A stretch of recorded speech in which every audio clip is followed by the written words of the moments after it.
we launched the new qualifying tire for 600 and 1000. So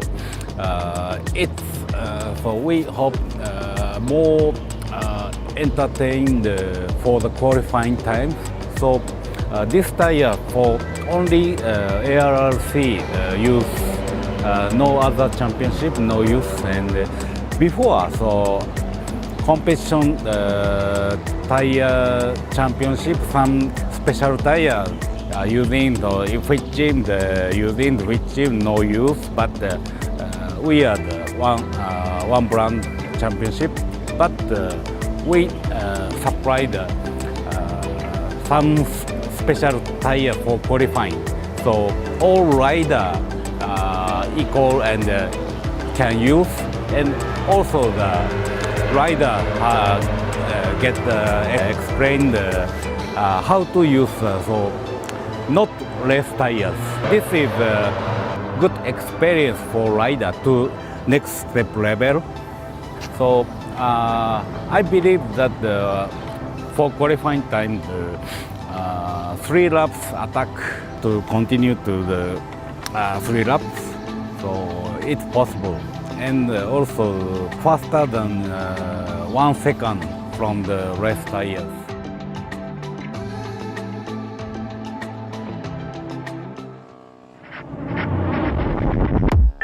Very warm welcome back to Buram in Thailand. Beautiful skies. It's a lovely, fabulous day for racing.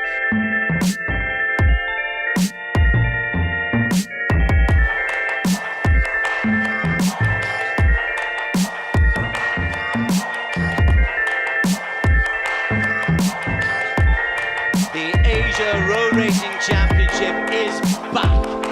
Have you missed us? We've certainly missed you. After multiple quarantines, multiple PCR tests, multiple everything to do with COVID, we are back and racing. New season about to get underway. When the red lights go off, we will be underway.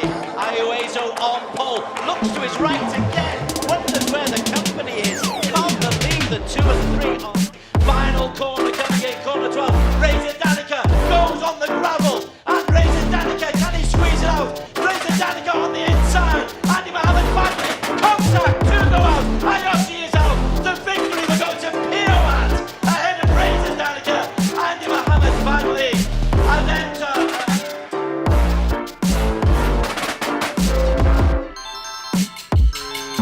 12. This is the line through turn 12. This is it, Andy Farid.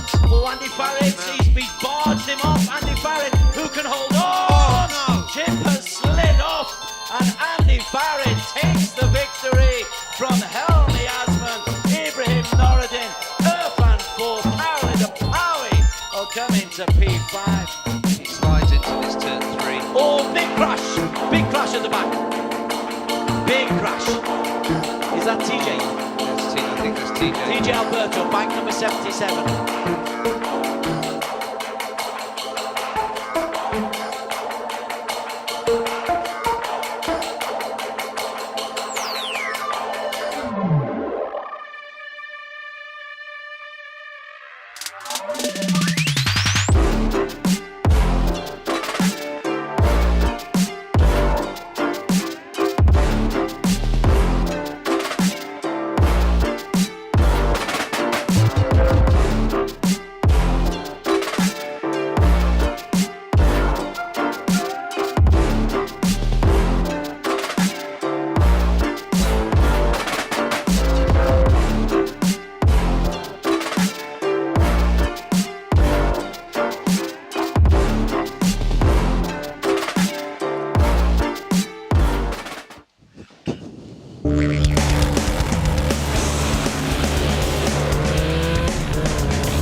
A very good afternoon from Buriram, the Chang International Circuit in east of Thailand.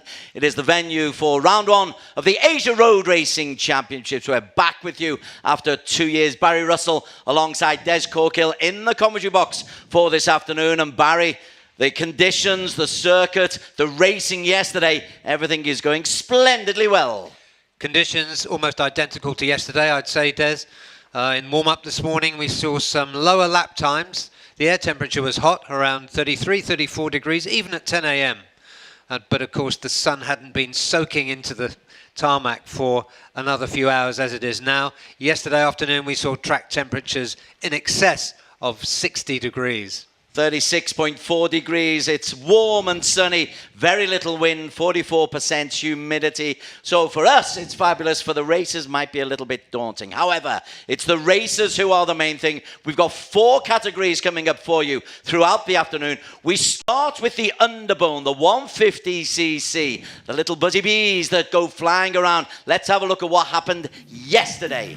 Race 1 of the Asia Road Racing Championships, and a bizarre start for the pole sitter, Uezo. He was left in isolation, the Team 1 for All racer, because P2 and P3 went out on the formation lap. It caused a real lot of confusion in the early stages, Barry Russell.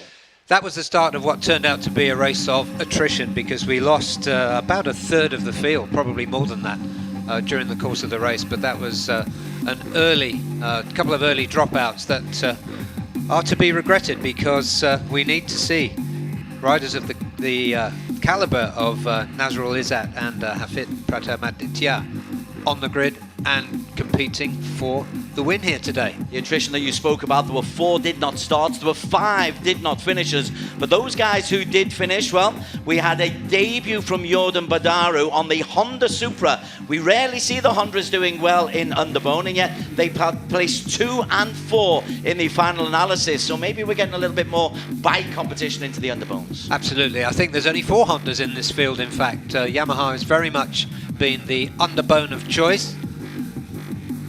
In the race itself, we're getting down, it's an 8-lap race for the Underbones. It's a 4.5 kilometre circuit, and it can have its problems. Wayu Ajitrilaksana in the green livery. He looked beautifully placed for much of this race. He looked very much in control, either P1 or P2. But when it came down to the business end of the race, he was suddenly swallowed up. He made a mistake, got swallowed up by the rest of the pack. Yeah, although speaking to him after that, he was pleased to get points at the board. He did have disappointments in 2019 and 2018. But yesterday he put a decent race together and picked up 16 points. There we go. This is the final corner, the notorious corner 12. Casualties, 2 taken out. Izzat Zaidi Salahan from Malaysia, from the Pittsbike JRT one way. He only came into the reckoning late on. Jordan picking up a P2. Wayu Ajitrilaksana picking up P3. That was yesterday's Underbone action. Yeah, that was a beautifully timed race by Izzat. Okay, these are live pictures now, and the starting grid is there. I'm looking eagle-eyed with the drone at the opportunity to have we got P2 and P3 on the circuit today. This is the circuit, corner 12. It's impossible not to talk about corner 12 of this circuit, Barry Russell. Corner 12 decided the result of every race yesterday afternoon, and who's to say it won't be the same today? Nobody ran away at the front of the pack in any of the classes, and nobody ever seems to run away with the Underbones, for sure. Yesterday, Izzat Zaidi picking up the win. Jordan Badaru, Wayu Ajitrilaksana, but a greater race also for Dimas Julie at Moko, as the Chang girls get themselves ready, and we'll have a chance to have a look at maybe 1 or 2 of the riders. I'm really keen to see if Hafid is on the grid and Nazrul Izzat. This is Iyuzu, Team 1 for All. He was qualifying in P1, finished 6th yesterday, but really strange because he was low, he was high, he was low, he was high, couldn't make up his mind. Yep, so he needs to put a better race together today. I saw him about 30 minutes ago, deep in conversation with team owner Wee Chi Wee, the 125 GP legend, who will have been pointing him in the right direction.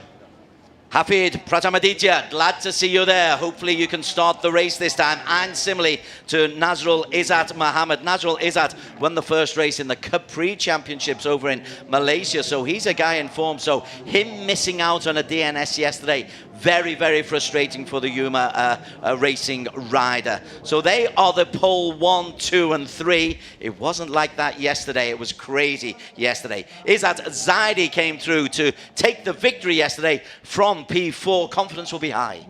Confidence will be high. We've seen him on the top step of the podium here in years gone by. He's an extremely canny underbone racer. Ahmed Afif Amran from Malaysia as well, who's leading the Capri Championships for the Cardinals racing team. He's the only Cardinals racer out there, but he's a very, very capable racer. Round one, well, Ahmed Afif, I think he was one of the DNFs, I think, Ahmed Afif. No, he's not. He came, 9 points he picked, came in P7. April King Moscado, the Underbone champion in the Philippines. He's used to winning races. He's used to winning races, and he was looking good yesterday, most of the way through. Most of the way through this race. But where did he finish yesterday? He was P9 in the end. P9, yeah. He was about 5 seconds off P1. So not too far off the pace, he can get there. Now, a pal of yours for Team One for All, Pirapong Luboypeng. I believe you had a word with him just beforehand. I did have a word with him. He's the only Thai rider here. He's on his home track, so I gave him some instructions. And that instruction was? The instruction was P1. Okay, P1 for him. Waya Ajitrilaksana, who was looking like he was very, very strong for P1, the former champion. However, the Team 1 XOX TKR racing rider finished P3 in the end. Alongside him will be Kubita Kreshna, who was one of the DNFs yesterday. Yes, he was. Disappointment there. He was first in qualifying on Friday and ended up 6th or 6th in qualifying. We have got 18 racers out on the circuit. There are 2 who didn't have a chance to put in a qualification time. They missed yesterday. Looks like they're missing today. That's Hafiza Rofa and Ahmed Fazli Sham from the Team 1 XOX TKR racing team. They are missing. That is a disastrous start for the season. So we are all just about tuned and ready to go. Yep, and we saw the drone shot there, which gives a really nice perspective of this Chang International Circuit. Formation lap, everybody is out there, but everybody was out there at the formation lap this time yesterday. Let's hope they're there today. That is a beautiful drone shot. I do like that one. That's new at the Boram circuit. That's the turn into the long straight. Let's run through the starting grid. You got Ueso, Team 1 for All in P1. Hafid Pratamaditya from Nosandi from Pittsbike in P2. Nazrul Izzat he missed out yesterday in P3. Izzat Zaidi, the winner yesterday in 4, alongside Ahmed Afif Amran from Malaysia and Philippines, April King Moscado. And P7, Pirapong Luboypeng, Wayuaji Trilaksana, and another double champion, Gupita Kreshna, outside of him. P10, Ayman Tyrudin, Giancarlo Maurizio, another Philippine rider in P11, and 12, Shafiq Rosley. Yeah, Shafiq Rosley from Malaysia. Dimas Juli Atmoko, really, really good performance from Dimas Juli, P4 yesterday for LFN Indonesia Racing Team, alongside Duk Tan, who was in the top 10. John Emerson Ngito crashed out on the very last corner. He'll be looking to complete the race today. But Daru came from P16 to take P2, and the second Vietnamese, Antoine, alongside Murabo Vitoni, they complete the 18 starters. As we get another view of this fabulous circuit. The circuit itself looks a little bit bitty. There's a resurfacing going on, but the riders are loving the tarmac. Yeah, the circuit's in really good condition. All the riders have said the same thing.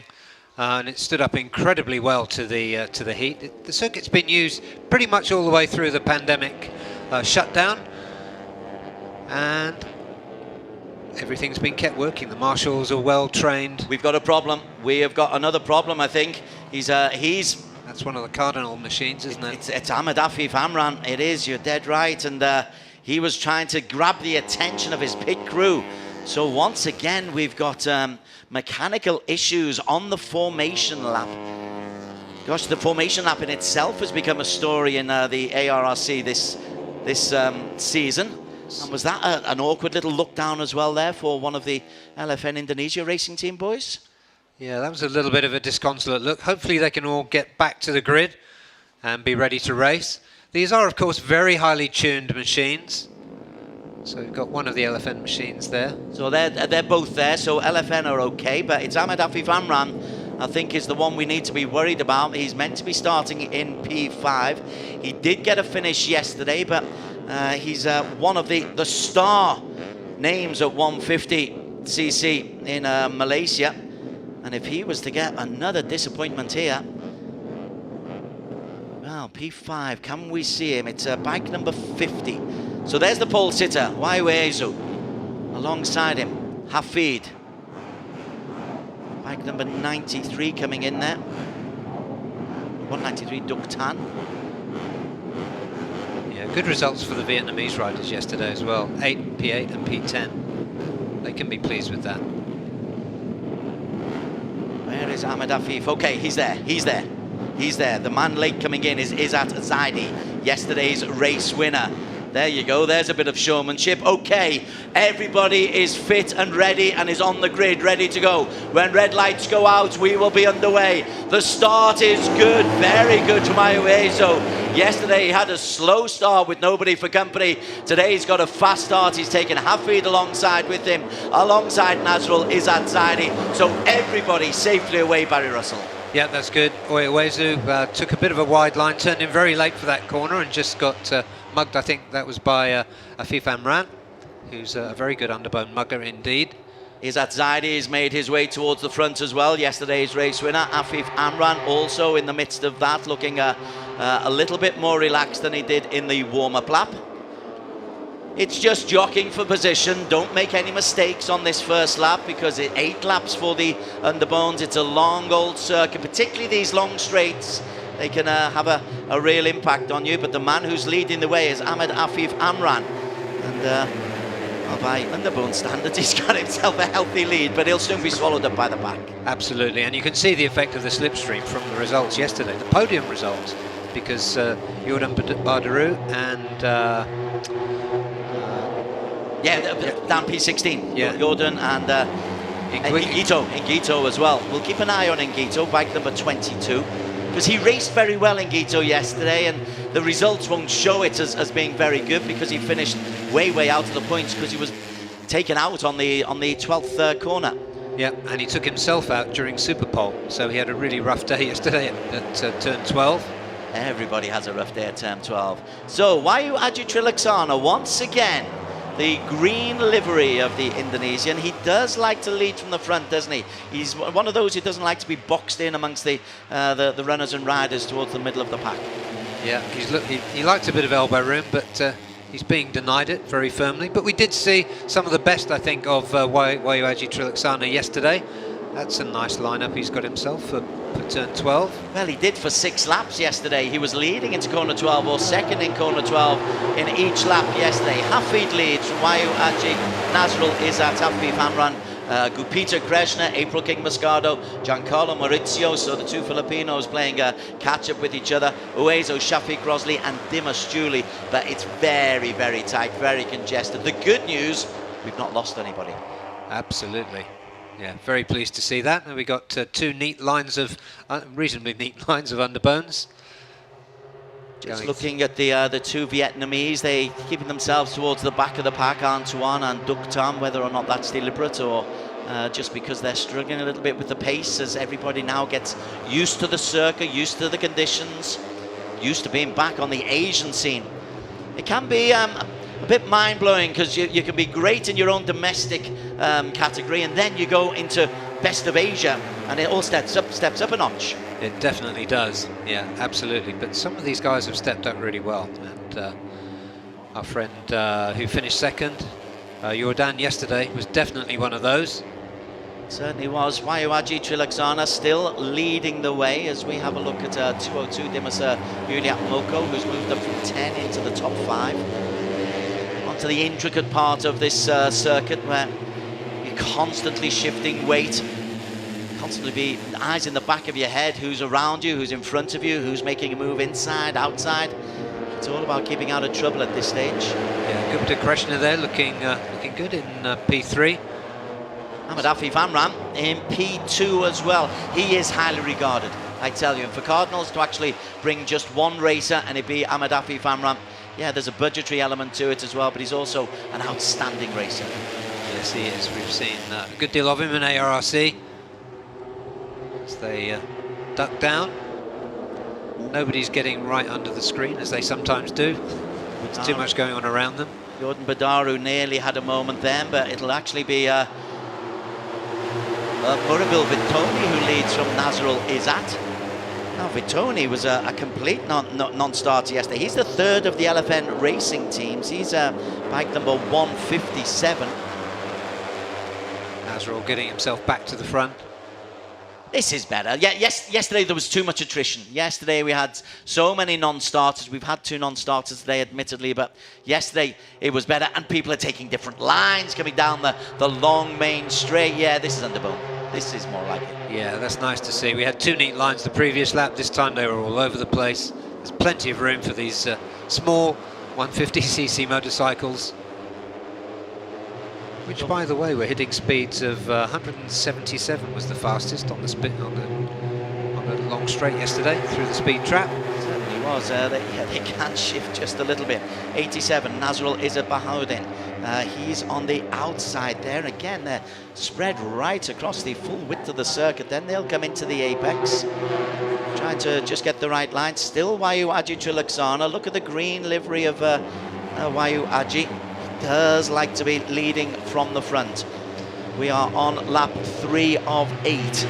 The Underbone 150cc, race 2 of 12 planned for the 2022 Asia Road Racing Championship season. Yeah, Wayu Aji just got his nose chopped off by fellow Indonesian double champion Gupita Krishna, but he's got it back, and Afif Amran just behind them.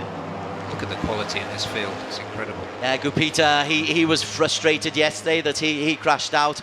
I can't see anyone running away with this championship because there's too many good racers, as Gupita in the blue goes on the outside of Wayu Aji Trilaksana. Ahmed Afif takes the inside line. Bike 22 coming in there is John Emerson Ngito. So Indonesia, Malaysia, Philippines. Ooh. Somebody had a Save. big move. What a save. That's one of the Yamaha, the Uma Racing Yamahas. I think it might have been April King. Yeah, I think it was. He's not at the front, but it was nicely saved. That will go viral on YouTube. Izzat Zaidi is struggling just a little bit at the moment. Yesterday's race winner is down in P15. Let's have a look at what happens here. Oh, slams on the brakes. Nearly high sides, comes off the bike. Foot down on the floor, Barry. Yep, and back up again. That would be a lot more difficult to do on a conventional motorcycle. Even so, it's some save. Absolutely. We've got one of the one for all bikes at the front, one for all Yamahas, one at the front, one towards the back, and that's Pirapong at the front. I think it was Shafi Crosley, the man who did the little stunt riding element in the middle of the race, and he is back on, but he's trailing a little bit at the moment.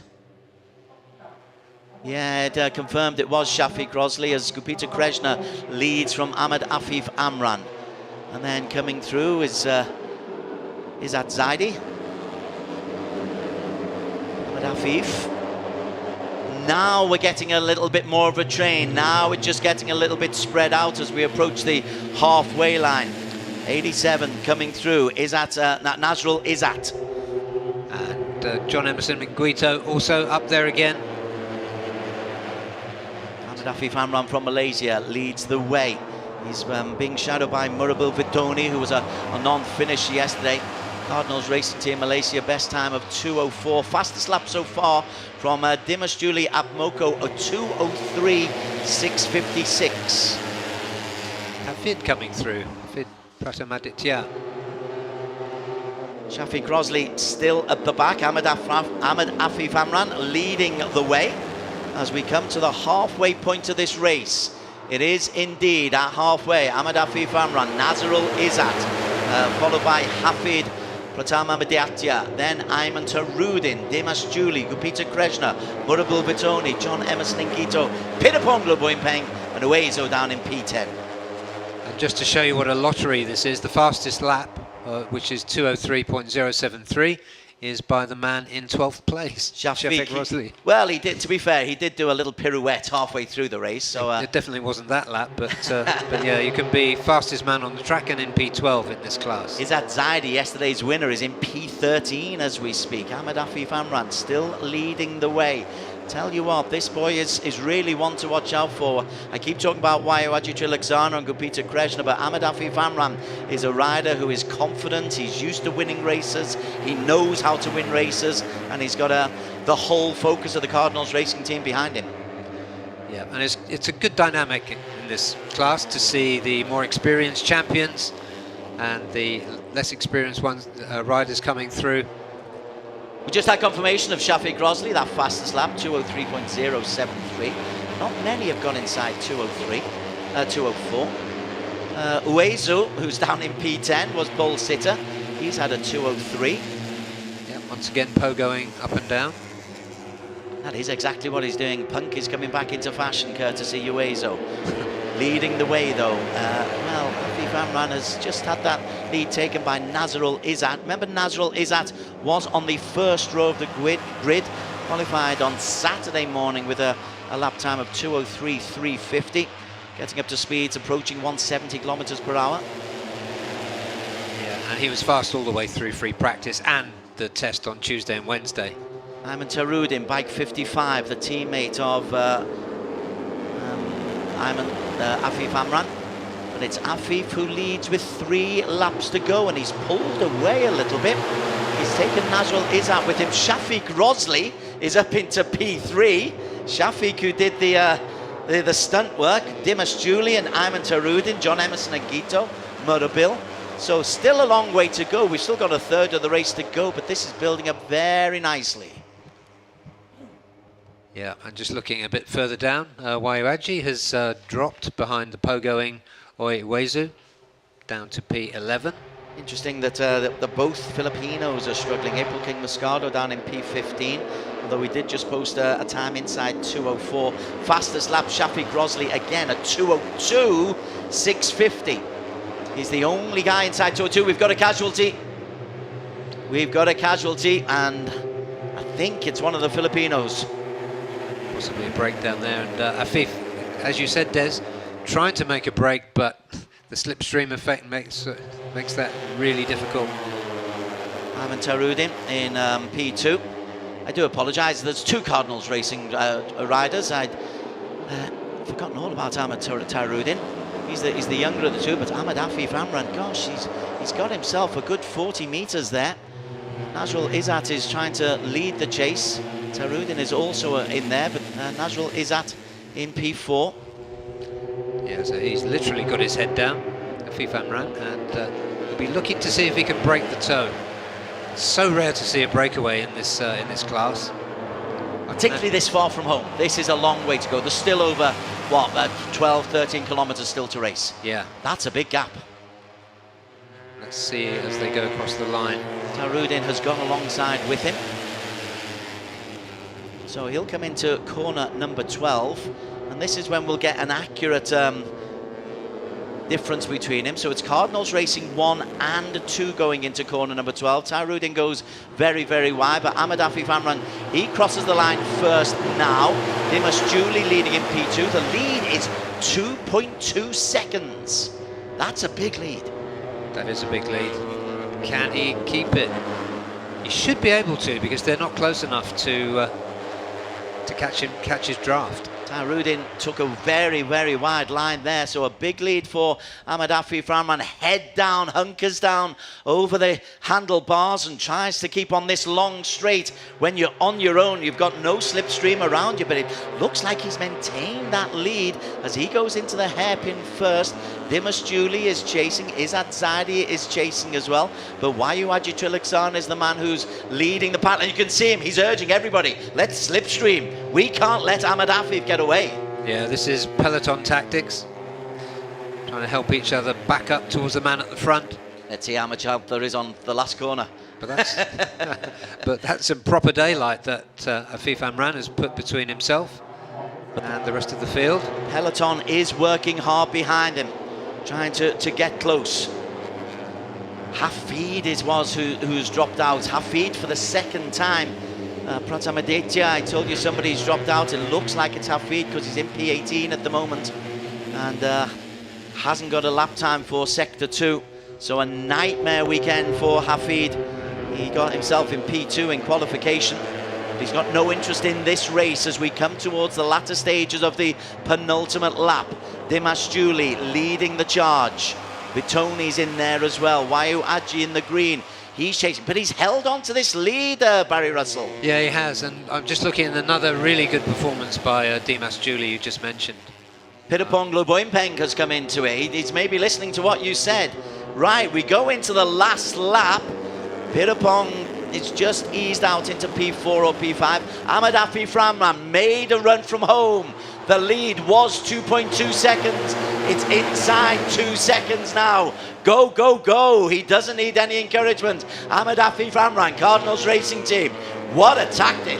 If he is able to hold on, this will be a phenomenal win. But there's still 4 kilometers to race. Yeah, and some very interesting suspects in the chasing pack. Nazarul is there. Dimas is there, who's been impressive. Shefik, who has been really quick. April King Moscardo, the latest with the fastest lap of 2:02.529. I watched April King Moscardo a lot last year on the Filipino circuits, and he's a very, very useful racer, but even in this company is struggling. Ahmed Afi Framran, Cardinals Racing 1 and 2. Tahirudin has got himself back in. Confirmation, fastest lap, April King Moscardo. You know what? They're not going to catch him. If they do, it's phenomenal, but he's still got that 2-second lead. Yep, they're not going to do anything about that on this one, and Fifan Ram is too good to give it away. That was nearly a little touch on the rear end, which would have ended in lots of tears. Well, Waiuaji Chiliksana showed his experience there and was able to hold on. They're trying to close in, but they're going to run out of time. Waiuaji in P2, Dimas Julie in P3, but Ahmed Afi Famram from Cardinals Racing, he'd made a run from home from 3 laps out, and it looks like with half a lap to go, he's made a good judgment. Everybody, Waiuaji is now looking over his shoulder than leading the chase. That's right. So the best Waiuaji can hope for, and unless there's a mistake from Afif, the best he can do is P2 this time. 1:57 is Murabil as they come into the final corner. This has been a fabulous performance from Ahmed Afi Framran. Ahmed Afi Framran will take it. Waiuaji Chiliksana, it looks like he's got it. Afif takes it. P2 is going to go to Waiuaji Chiliksana from Murabil Vitoni. The gap, 3 seconds. That does not happen in Underbone. That is phenomenal. Yeah, look how pleased they are. That was a fantastic performance, and Waiuaji got it all right to win the fight for second place, because that's the best he could hope for that time. But what a great performance by Cardinals Racing. What a sensational performance. A P9 for Ayman Tahirudin, his teammate. But look at that. The Indonesian racers are thrilled to bits because Murabil has got himself a P3. Didn't finish yesterday, P3 today, but this is the team. Cardinals Racing. Tahirudin doing a great job. But Ahmed Afif Amran, you can see the smile. He is beaming under that helmet. And you're going to have to talk to the boy in just a short while, Barry. Oh, yes, I am. And so Barry will head off towards the Park Ferme, where he's doing interviewing duties. And Ahmed Afi Famran, it is a remarkable performance. He made a sprint for home, 3 laps from the end. He got himself 2 seconds clear, and look at that, he's finished 3 seconds clear of Waiuaji Chiliksana on the 1XO Racing Team. Yamaha 1, 2 and 3, Hondas of Dimas and Jordan Badaru, a P5 for Jordan. No wonder they're excited. 3, 4 and 5 for the LFN Indonesia Racing Team. April King Moscardo from Philippines in 6. Nazarul Izzat in P7. Ayman Tahirudin, a very good 9. John Emerson Agito makes the top 10. Izzat Zaidi, yesterday's race winner, finishing in 11th. Uezo, fastest in qualification, finishing 12th. Shafiq Rosley had a fastest lap for many times, but finished 13. Anton in the points, and Pitapong Luboimpeng caught up by the crowd. Duc Ton finishing in P16 and out of the points for Honda Racing Vietnam. Giancarlo Maurizio, 9 seconds down, and Hafid Pratamamadhyatya, well, his weekend really was a frustrating one. Well, crowd looking on. Very little Thai interest there other than Pirapong, but he was P15. But Ahmed Afif Amram, we spoke about his ability. We spoke about how well he's done on the Capri circuit in Malaysia. I was belatedly giving credit to Tairudin, his teammate. Tairudin played spoiler for a lot of the time, but this was all the work of Ahmed Afif Amran to win by 3 seconds. No wonder he's got the big hugs, and the team have set this up absolutely perfectly. That is fabulous. A really strong performance from Cardinals Racing. And after a P7 yesterday and 9 points, it's a 25-point haul. Tell you who will also be very, very happy, and we saw the reaction from the LFN Indonesia racing team, but Jordan Badaru has picked up an extra 11 points.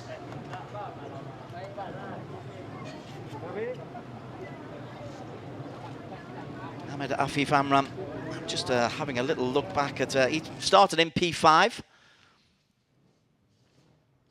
But the way he pushed forward was absolutely remarkable. Waiwaji Trilaksana, back-to-back podiums for him. A P3 yesterday, followed by a P2 today. That's the green in the middle. So Waiwaji's had a good weekend. He's on 36 points. Izzat Zaidi, yesterday's race winner, 11th today.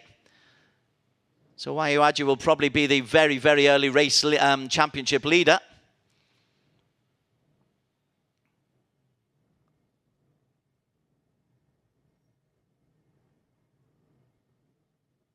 Okay, let's go and see if we can catch up with Barry Russell. And he is in the Parc Ferme, hopefully talking to our top 3.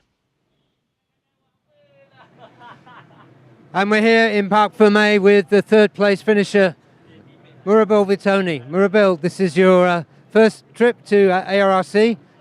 How was that race for you? Ya, alhamdulillah kepada Tuhan. Yeah, I'm very happy because race 1 I am problem di motor, and then alhamdulillah race 2 I am podium 3. Yeah, thank you my team, my crew, my family, my love. Thank you so much. Murabel, congratulations. That was a fantastic performance. And we're here now with 2nd place man, stepping up 1 place from yesterday's finish, Waiwaji Trilaksana. Waiwaji, you couldn't quite stay there with Afif Amran, but you did win the race for P2. How was that race for you? Yeah, in the first I changed my strategy, but Afif and teammate have a strategy, and I don't know. And then in the last lap, I try push my back. But Afif very, very, very fast. And then I think as number 2 is good for me and good team, because in the classement, my first. And then thank you for my team and then my boss for now. I'm looking forward for the round 2. Yeah. That's a fantastic job. 2 good finishes, lots of points on the board. Congratulations, Waiwaji. And now we're going to go to the winner, Afif Amran. Afif, it's impossible to break away at the front in the Underbone 150 class. How did you do that? First, I want to say, Alhamdulillah, thank you for my team, Cardinal Racing, because hard working this weekend, rendering my bike, also my suspension. And now we have fine-tune, the best fine-tune, and we have a good result race 2. And race 2, I plan myself to push every lap until final lap. It was an extraordinary performance. Were you surprised that you were able to break away? Yeah, after 2 years, not ride ARC and beat track, and also I try to push myself to the best for the next line. Afif, congratulations. Enjoy the rest of the day. And that's it from...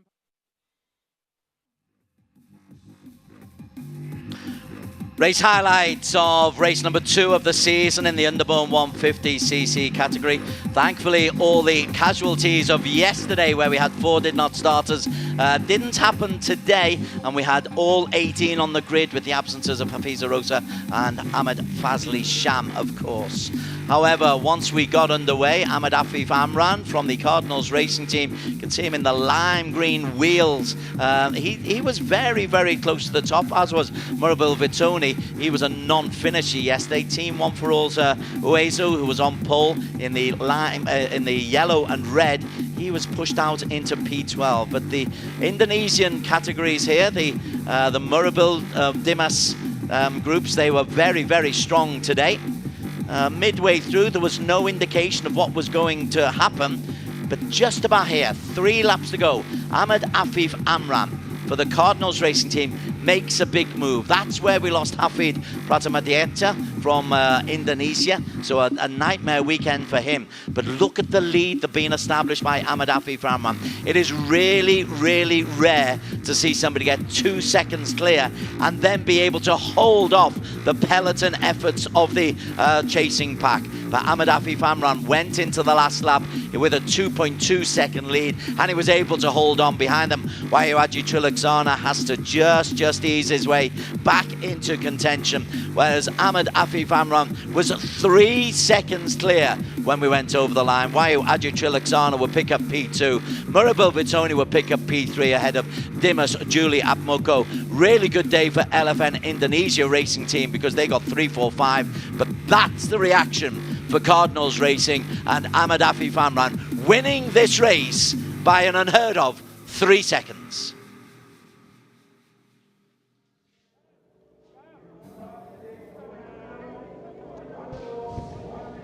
Live pictures now, and Barry Russell having just completed the interview with a clearly delighted Ahmed Afif Amran.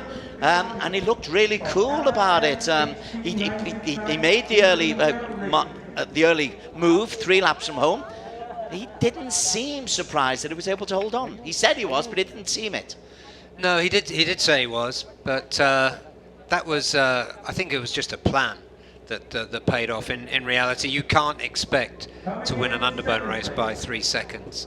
It's unheard of. Maybe the long straights, maybe that helps here, but normally the long straights help the chasing pack. Murabil Vitoni for the LFN Indonesia Racing Team. What a performance for LFN, 3, 4 and 5 today. Yeah, and for LFN to get on the podium in round 1, that's fantastic. With all the COVID problems that One XDKR Racing Team have had, Wayuaji Trilaksana has done pretty well to pick up 2 podiums this weekend. Yeah, that's 36 points on the board. We'll look at the championship position shortly. I think it puts him a couple of points clear of the man who won race number 2, Ahmed Afif Amran, in quite remarkable style, taking it by over 3 seconds. We'll talk more about that after the Malaysian national anthem, Negaraku.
And now, we would like to invite our distinguished guest.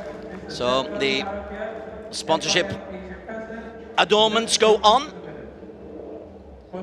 And the man making the presentation today is Stefan Karapier, the FIM Asia president.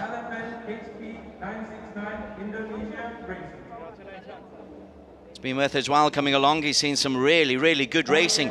For the first time this weekend, the race wasn't decided on the final corner. And that's because Ahmed Afif Amran absolutely blew the field away, which is so, so rare in underbone racing and makes the performance even that more remarkable. As he's adorned by the Malaysia flag, Ahmed Afif Amran. That'll give him immense confidence going into the rest of the season, Barry. Absolutely, yeah. Team award to Cardinals Racing Team. They were delighted. They were kissing the floor, hot though it is. Yeah, I wouldn't do that. That's guaranteed blisters. In a place you really don't want them. The KYT helmets will be handed out by Tongchai Wangsawan, the president of the MFSCT. Is the man. I like the way the podium here is opposite the main stand, so the fans can actually get to see what goes on. Very often the main podium is in the main stand itself. Absolutely, and one of the things that I found really pleasing about this weekend is that there are a lot of fans in the stand. Yes, yeah. A lot of bikes outside as well, which is... Yeah, absolutely. Fabulous roads around Buriram to come into the area. Yeah, And a fabulous race as well from Ahmed Afif Amran. P2 for Wayu Arji Trilaksana, who I think will be top of the pile. And Murabil for Team LFN. What a great weekend for them. They've 2 podiums for LFN, as well as a 3-4-5 today.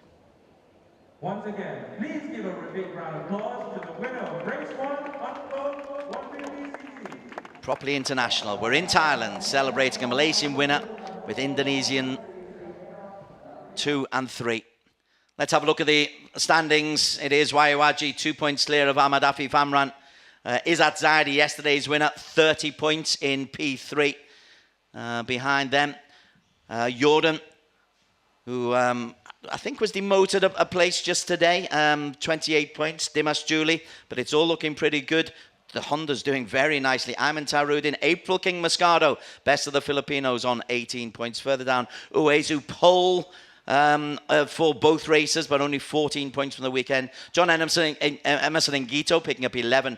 Nazrul Izzat completing the rest of that. Okay, so the Underbone is off and running. That weekend is done. We move next on to the Asia Production 250cc. This is the Asia Road Racing Championships live from the Chang International Circuit in Thailand.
A very warm welcome back to Buriram in Thailand for the Asia Road Racing Championships. Round 1 of 6 for the season. The beautifully appointed Chang International Circuit is the venue. We've just seen an Underbone 150cc race end in a fabulous performance for Malaysia's Ahmad Afif Amran. Next up, it's the Asia Production 250cc, where we thought that there was disappointment for Thailand yesterday. There wasn't.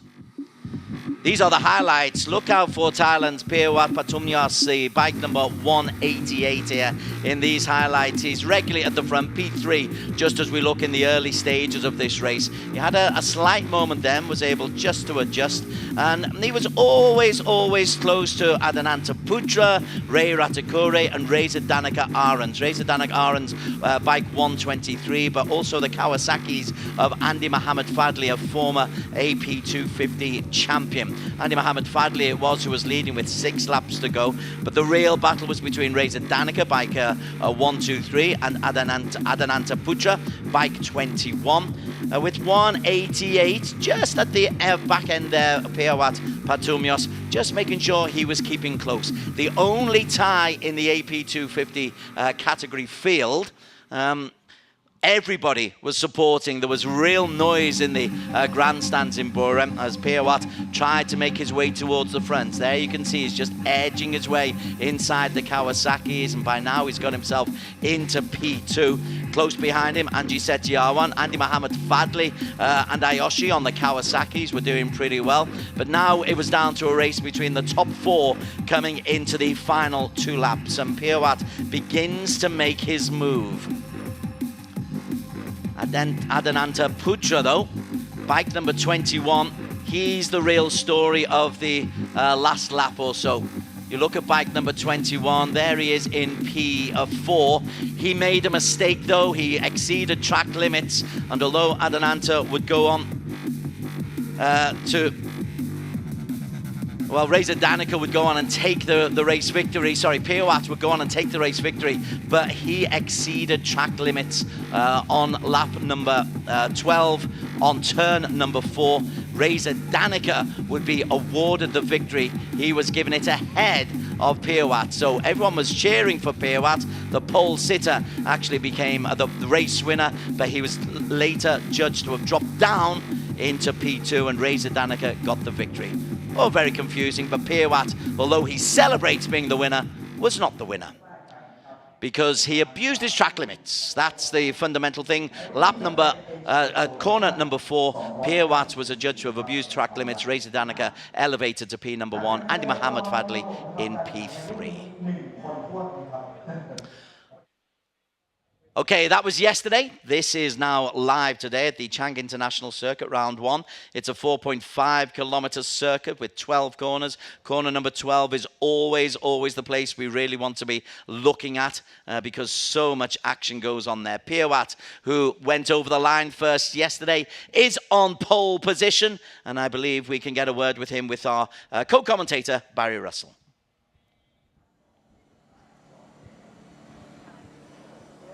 Thank you, and we're down here on the starting grid, and we have a very special guest down here, just standing next to the poleman, Piawat Patumyos.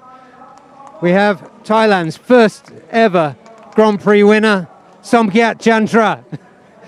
Somkiat, everybody in Thailand, everybody in the MotoGP community was so thrilled by your victory last weekend. First of all, congratulations. It was good to see you put the race together in such an accomplished way. So tell us now, you have the rest of the season to look forward to. What's your expectations? Yeah, also in the last week I win in the Indonesia, and also I really happy, and also I did on last week like this, and finally I finished on the first, and I happy a lot. And also now next week I have a race again in Argentina. I hope the fans see me on the TV and will be enjoy on the TV in the next weekend. And you've also been a big success story with Honda, because since you were much smaller than you are now, you started racing with Honda, and you've given us a great example of what a talent development system can do. And now you are here on the grid supporting the other younger riders. So, Piawat, we spoke to yesterday. Somkiat, thank you for joining today. Thank you for your support, and good luck in Argentina. Thank you so much. Thank you so much. Bye.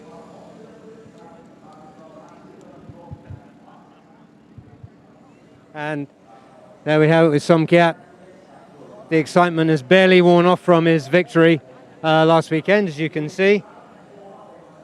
Just while we catch the scene there, you can see him talking to Piawat Patumios. Piawat on pole position and just got edged out of P1 yesterday. He'll be looking to improve. That one finger, that's what it means. He's going for P1, as is announced. Big applause from the crowd. We really do have a terrific crowd here today, which is also good to see. Everybody's so excited to be back. If I can just, let me just follow the camera around. We're now with Adananta Putra on the grid, taking a look at him. One of the fastest guys around in this AP 250 class, and looking forward to another good race. And let's look at P3, Ray Ratakuri. So close up there of Ray Ratakuri on that beautiful green 1XOX machine. And when we finish there, we're going to come across the grid and have a word with Reza Danica Arens. So here we are at the Astra Honda place, Reza Danica, who finished fourth and won from fourth yesterday. Reza, it's fantastic to see you back here at Chang International Circuit and in such good winning form. So you had a great fight with Piawat yesterday. What are you expecting from today? Yeah, for sure. I will try to back podium again, and maybe will be tight fighting for this race. But I will focus for this race and try to enjoy. Thank you. Thank you so much, and good luck for the race. Okay, now let's, as we just take a long look at yesterday's race winner. Next we'll be going down the grid. This will be going down the grid to have a word with Andy Fadley, looking ready for the race. He'll be looking to get back on top after his P3 yesterday. And we'll be going to have a word with one of the other riders to just take a close look at the 2019 and therefore the defending champion for the AP 250 class. A lot going around on the grid. Just take a look as we go down. We're heading towards a rider who's been here. This is his third season in ARRC, Sethu Rajiv from India. Also in India, motorcycle racing hero Sethu. It's good to see you here, my friend. You joined ARRC in 2018, and we've seen some good performances of you. What's your target for the 2022 season? So yes, we are managing to get the field after 2 years. So our target is to move forward. So this is also a very tight competitive field this year. So I hope to move forward and do something good. I hope so too. Good luck. You're looking incredibly cool on this boiling hot grid. Have a great race there too. So thank you. That's all our grid interviews for now. You can take a look around, and we'll hand back to Des in the studio. Thanks very much, Barry. Yes, working hard out there in the heat as we have a look at Angie Setiawan. Angie is in row number 3, P7. Had a qualification time of 1:53.808. Yesterday he finished in P6 there. He was a big beneficiary from the last lap carnage that we saw on P12. Alongside him we've got Rafid Topan Susito. The finished Rafid Topan got P4 yesterday. It's been a good weekend for LFN Indonesia Racing. He's riding the Honda CBR 250. And alongside Rafid Topan, you've got Hitlam Akimi Radwan, who's a young rider from the IDEMITSU FIM Honda racing team in Malaysia. And he's highly regarded. You can see he's a young lad, but there's plenty expected of Idlan Hakimi. Herjan Adna Ferdous will start in P10. He's on the 4th row of the grid. Qualification time 1:53.9. So he's within a second of Piawat's time, so not too far out of the running. And alongside Herjan, you got Aiki Iyoshi, who's the second of the Kawasaki's, the Multiple Sniper Manual Tech racing team on the Kawasaki Ninja. He and Andy Mohammed Fadli, very, very capable of winning races at 250 level. Alongside Ayoshi, Fitriansha Kete, who had a pretty good position yesterday. He finished in P8, starting in P12, but one stage he was with the race leaders just outside the top 4, eventually finishing P8, so that's not a bad result coming from 12 on the grid. We've already spoken to Sethu Rajiv from India, who started 13th, finished 13th. We'll be looking to try and hit the top 10 for Honda Racing India. And Akid Aziz, who's made the step up from Underbone, will be on P14. This is Akid Aziz, one of XTKR racing team. Started 14 yesterday, did not finish yesterday's race, but again, he's one who's done very well at Underbone level in Malaysia. Cal Vietnam looking for, well, a very good performance yesterday, P9 yesterday. He was never genuinely challenging for a podium place, but his lap time's pretty good, a 1:55.0 in qualification. And the last man on the grid will be Sendil Chandrasekaran, who's the second of the Honda India racing teams. Love that drone shot. New little toy that the production crew have got to play with at the ARRC. So Piawat will be hoping that he doesn't get bumped down a place this time. Just needs to be careful of those track limits that he abused in corner number 4. So that's why he was bumped down. Reza Danica, the beneficiary of that. And Adananta Putra will be hoping that this time his race is not ended prematurely, because he was looking really good. Nick was the Indonesian for Astra Honda Racing, but he got a DNF next to his name. And he's one of those who is very, very capable of going over the finishing line in P1. So here's the formation lap for us. The Kawasaki's leading the way as we have a look at Boram. It looks like a lovely, beautiful day. Piawat Patumyas from Honda Racing Thailand on the Honda CBR 250 in pole. Next to Adananta Putra. Look out for Adananta responding to yesterday's disappointment. Ray Ratakore from one XOX TKR Racing Team P3. Reza Danica, yesterday's race winner in P4. Andy Mohammed Fadli and Aldi Satya Mahendra completing the first 2 rows of the grid. And in P7, we've got Angi Setiawan, Rafid Topan Suchipto, more about him later. Idlan Hakimi Radwan, and P10, Herjan Adna Ferdous, and 11th, Aiki Iyoshi, and 12, Fitriansa. And the 2 Indians completing the last 2 rows of the grid. You've got Sethu Rajiv. So a little India battle. Akid Aziz, Cal Vietnam, and Sendil Chandrasekaran. There is no starting point for Muzakir Muhammad, who is, again, I think he's one of the guys under COVID quarantine. Could well be. Most of the mysterious disappearances seem to be due to positive tests, unfortunately, but that will be the pattern for this season, I suspect. Now, let's hope not. Let's keep our fingers crossed and let's get this dreaded COVID under control. Right, on to the racing. Those who are here will be taking advantage as much as they can. Piawat. Have you had a chance to speak to Piawat about yesterday, the disappointment of being bumped down a place, Barry? Because I know you're pretty close to the Thai racing scene. Yeah, I think they're just shrugging it off and going to put it right today, because if he does get P1 today, that will be 45 points from round 1, and that would be a very, very good weekend's work. It is also a big if, to be fair. There are some very, very good races. Absolutely. Adananta, I'm really thinking Adananta. Reza Danica, yesterday's race winner. He looked very confident, Reza. Spoke very well, looked very steely-eyed. Yes, he did. Yeah, and he's a really class rider. Yeah, he could pull off a double. He's done that a few times before in this class. Certainly capable of it. Piawat is the last man onto his starting position. But I was also listening as I came back into the commentary box what you were saying about Adananta, and I agree with you. I think we could see a really good podium-changing performance from him today.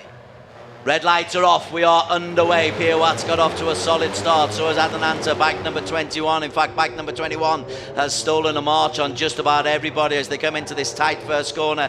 It is Adananta Putra from Indonesia. He looks steely-eyed as well. Reza Danika's got himself up into P3. Ray Ratikore's made a strong start. Everybody off nice and safely, Barry Russell. Yep, and the man we were just talking about, and the early leaders, they come up to turn 3. With Reza behind him, Piawat behind him, and we're looking at all the usual suspects, aren't we? Because Andy Fadley, the defending champion, has just moved from P4 into P3. Yeah, the green livery of Andy Mohamed Fadley. He's got Ayoshi as a teammate for support, who's just tucked in there. So immediately everyone's looking at the slipstream, but Adananta has made a real start. I'm wondering if some of these guys have looked at what Ahmed Afif Amram did in Underbone, and you can make a break at this stadium, even in Underbone. So if you can do it in Underbone, maybe you have a go. Not 10 laps out though. Yeah. Don't want to shoot your bolt too early, do you? But yeah, that's a really nice start from Adananta, who did have that disappointment yesterday. Adananta leads alongside Piawat in P3, I think. Yeah, Piawat's just looking out. Reza Danica and Piawat 2 and 3. Then you've got the Kawasaki's. Ray Ratikore nicely tucked in there as well. Ratikore, again, one of the Indonesians from the one XOXTKR racing team, but it's Adananta Putra who is leading the way for the Astra Honda racing team. Reza Danica, also Astra Honda racing. They will be strong. 21 and 1, 2, 3 teammates going in to the corner number 12 in P1 and P2. Yeah, as he did yesterday, Andy Fadley is keeping himself in contention. And another one to look out for is that yellow and gold machine of Rafid Topan. Yeah, I had a sit down with him yesterday after the race, and he feels he's got more to come. He's definitely going for the podium today. Certainly Rafid has won races in the past. Ayoshi down in P9 at the moment. Sedu Rajiv has been dropped. Senthil has been dropped. Akid Aziz is struggling a little bit with the step up from 150s to 250s, certainly in this class, as Andy Mohamed Fadley takes the inside line at the hairpin at the end of the long straight. This is turn number 3. And then they come into what is probably your favourite corner on this circuit, turn number 4, because you've got to take it almost at 100%. Yes, you have. It's my favourite heart-stopping corner on this circuit.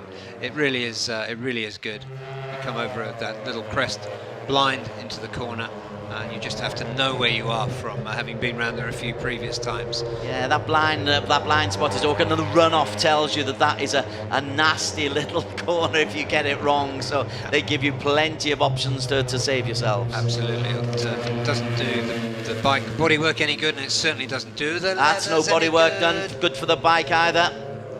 Is that Piawat? No, surely not. Let's have a look now. 188. Ooh, I can't see Piawat there, you know.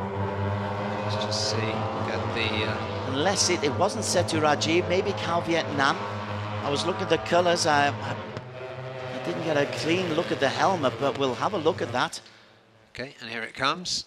So the crash is coming from Tell you P5, what, that's Piawat, you know. P6. I think that is Piawat. Well, the runoff has helped him there. The racing suit does its work as well. The man who has dropped down is Piawat Patumyos. So the Thai, who was bumped from P1 to P2 yesterday, will not be scoring any points today. Piawat is out of the race. And indeed, the only Thai rider in this race is out. So disappointing for him. Reza Danica looking pretty comfortable at the front, and Andy Mohamed Fadley won't want to leave him there for too long.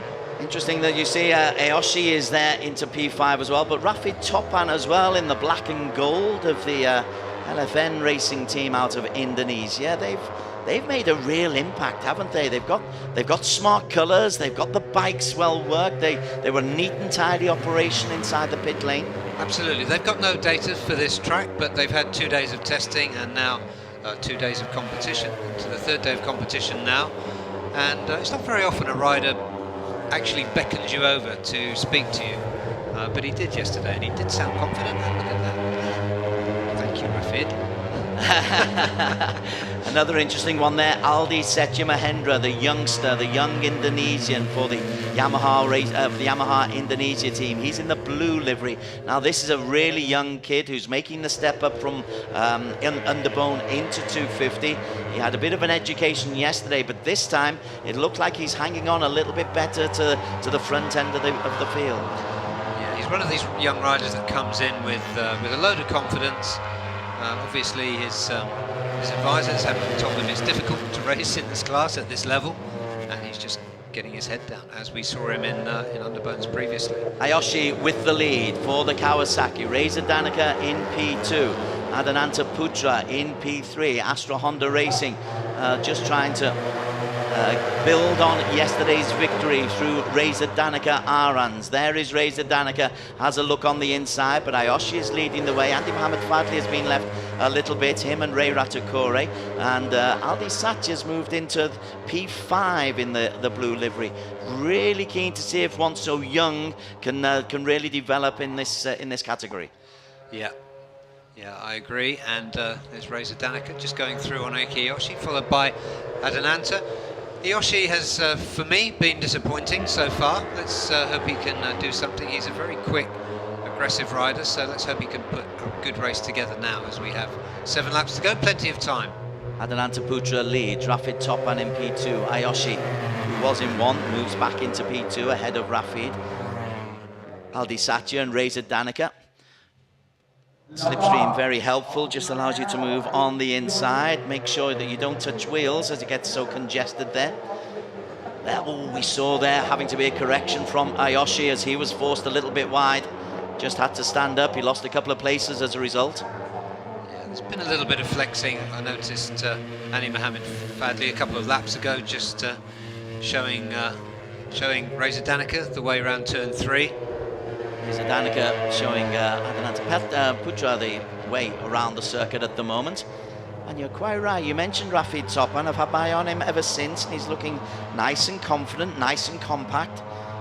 Hunkering down nicely, good body shape. Yeah, that would be good to see them mix it up. And who else have we got in that pack? We got Hergen, let's call him the 3rd Astra Honda rider, sitting there in P6 and very close to the front. See what happens this time around. Oh, bit of contact there. The Rafid Topan nearly catching the back there of Reza Danica after hit caused Adananta Putra to stand up. The one real casualty so far of this race is Pewa Potumios, who slid out. Other than that, there was a non-start from Muzakir. Akid Aziz is struggling at this level. He's down in P15. Yeah, Akid Aziz, hopefully he'll get to grips with these 250s. As the season progresses, because he's a really talented, quick and clever rider. Did some brilliant stuff in Underbones. One man who's not too far off the pace is, who's that coming off? Bike 19 is Idlan Hakimi Radwan for Idemitsu Bunchu Honda Racing Team. Completely lost it, he's in the gravel, his race is over. Not a great weekend for Idlan Hakimi. Front we've got Honda, Kawasaki. That's a little bit pointless to call those out because they're swapping positions. So indeed, yes. So at that particular second you had Honda, Kawasaki. 1 second later, Honda, Kawasaki. Let me amend that too. There are lots of bikes racing very closely together. And the man who's leading the way is Adananta Putra. He had disappointment yesterday. It was around about lap 7. I think that he went out of the race. So target number 1 for him will be to last longer than yesterday. Target number 2 will be to get on a podium. Target number 3 to win the race. And he's taking Reza Danica with him. It's looking good for Astra Honda. They've got the setup, I think, quite rightly. They've got plenty of data about this circuit. Yeah, and they're a very well disciplined team. We're talking on the grid with Somkiat that Thailand Honda have a very good system for bringing people through, very disciplined system. The same is true of Indonesia's Astra Honda team. Another real talent treadmill. 5 laps to go. Putra still leads for Astra Honda. Reza Danica, his teammate, alongside him. And as you say, the other Astra Honda, Herjan Atna Firdaus, he comes into P3. It's looking good at the moment. A 1-2-3 for Astra Honda Racing at the moment. Behind them, you've got Ayoshi and the Kawasaki Vandi Mohammed Fadli. So now Ayoshi is the new race leader, but still keeping pace with them is Rafi Topan. Just look at this line round here. He took a very wide line. Reza Danica nice and tight. And Reza Danica's line proved to be more effective. Reza found a really good line through turn 12, which did him very well to help him win yesterday. 6 abreast as they come into this left-hander. Race leader remains to be Adananta Putra.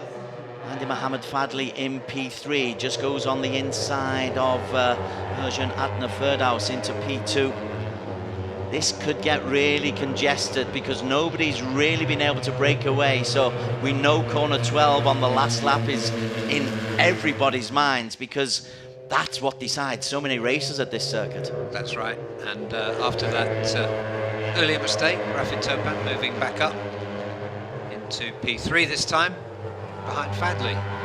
Who else we got there? Aldi Sethi Mahendra and Anji Setiawan, the blue Yamahas. One of them is in contention. I think it's Anji Setiawan just at the very back there. No, bike 57 is Aldi Sethi Mahendra, who's ahead of Anji Setiawan. As they come in, it'll be 4 laps to go. Andy Mohammed Fadli will be leading going into the end of this lap. 4 laps now remaining. Fadli from Adananta, from Rafi Topan, from Reza Danica, Herjan. And this is a great train. What are we? Within a second, we have got the top 7 riders. Yeah, don't ask me to pick a winner, Des. It's bad luck for the riders, and it's a surefire loser for me. Yes, I did put you in that spot yesterday, didn't I? Never mind. That's why they pay you the big bucks, Barry Russell. But it's Reza Danica who's earning his money just at the moment. Bike number 1, 2, 3 in P1. Looking for a race double, a win double. It was a lovely way to start a 12-race season. And with COVID, we hope we complete all 12, but there's no guarantee of it. But Reza Danica will be looking to get a 50-point weekend. Behind him, he's taken Herjan Atna. We don't really speak about Herjan, but you seem to have a favouritism for him. A little bit, because I mean, he's the new boy in the team. Reza Danica, of course, the senior rider. Herjan has been putting in a lot of laps through the pre-season test, which is why I wanted to come up here and take a look at that. I was impressed with his speed and just the amount of laps he put in. So another good spot by the Astra Honda talent spotters. And he's holding his end up really well. He's leading his 2 senior teammates there. Herjan leads. Adananta Putra is still in there. Adananta Putra, bike number 21, Astra Honda Racing. There is a real chance for 1, 2, 3 here for Astra Honda Racing, because several times in this opening, opening 6 laps, they have been 1, 2, 3. Now it depends how much they work as a team. As Ayoshi tries to look on the inside, and Rafi Topan tries to spin his way through to break up that Astra party. Yeah, we have seen a few Astra Honda podium lockouts in the past, so it would be unusual or beyond imagination for that to happen. But there are plenty of riders there, including Rafi Topan we've been talking about, including Andy Fadli, and including, I apologise for this, but the disappointing so far, Aiki Iyoshi. He's capable of more than we've seen this weekend. Yeah, he did actually win one of the races in the 2022, the aborted 2022 season. So I think we're expecting an awful lot of Ayoshi, but as they as he goes into the lead.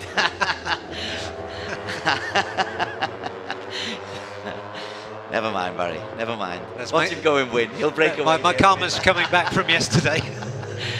The 2 casualties so far, Idlan Hakimi Radwan and Pirwa Patumyos. But up at the front, Sendil is struggling with the pace. Akid and Sedu Rajiv are struggling with the pace. But that's because the pace is pretty frantic. last laps there. Several riders inside 155. Yeah, and indeed, 3, I think, inside 154. They get up to speeds of 200 kilometers an hour on the big straights, over 200 kilometers an hour. Rafi Topan hit 202 kilometers per hour yesterday as a maximum top speed.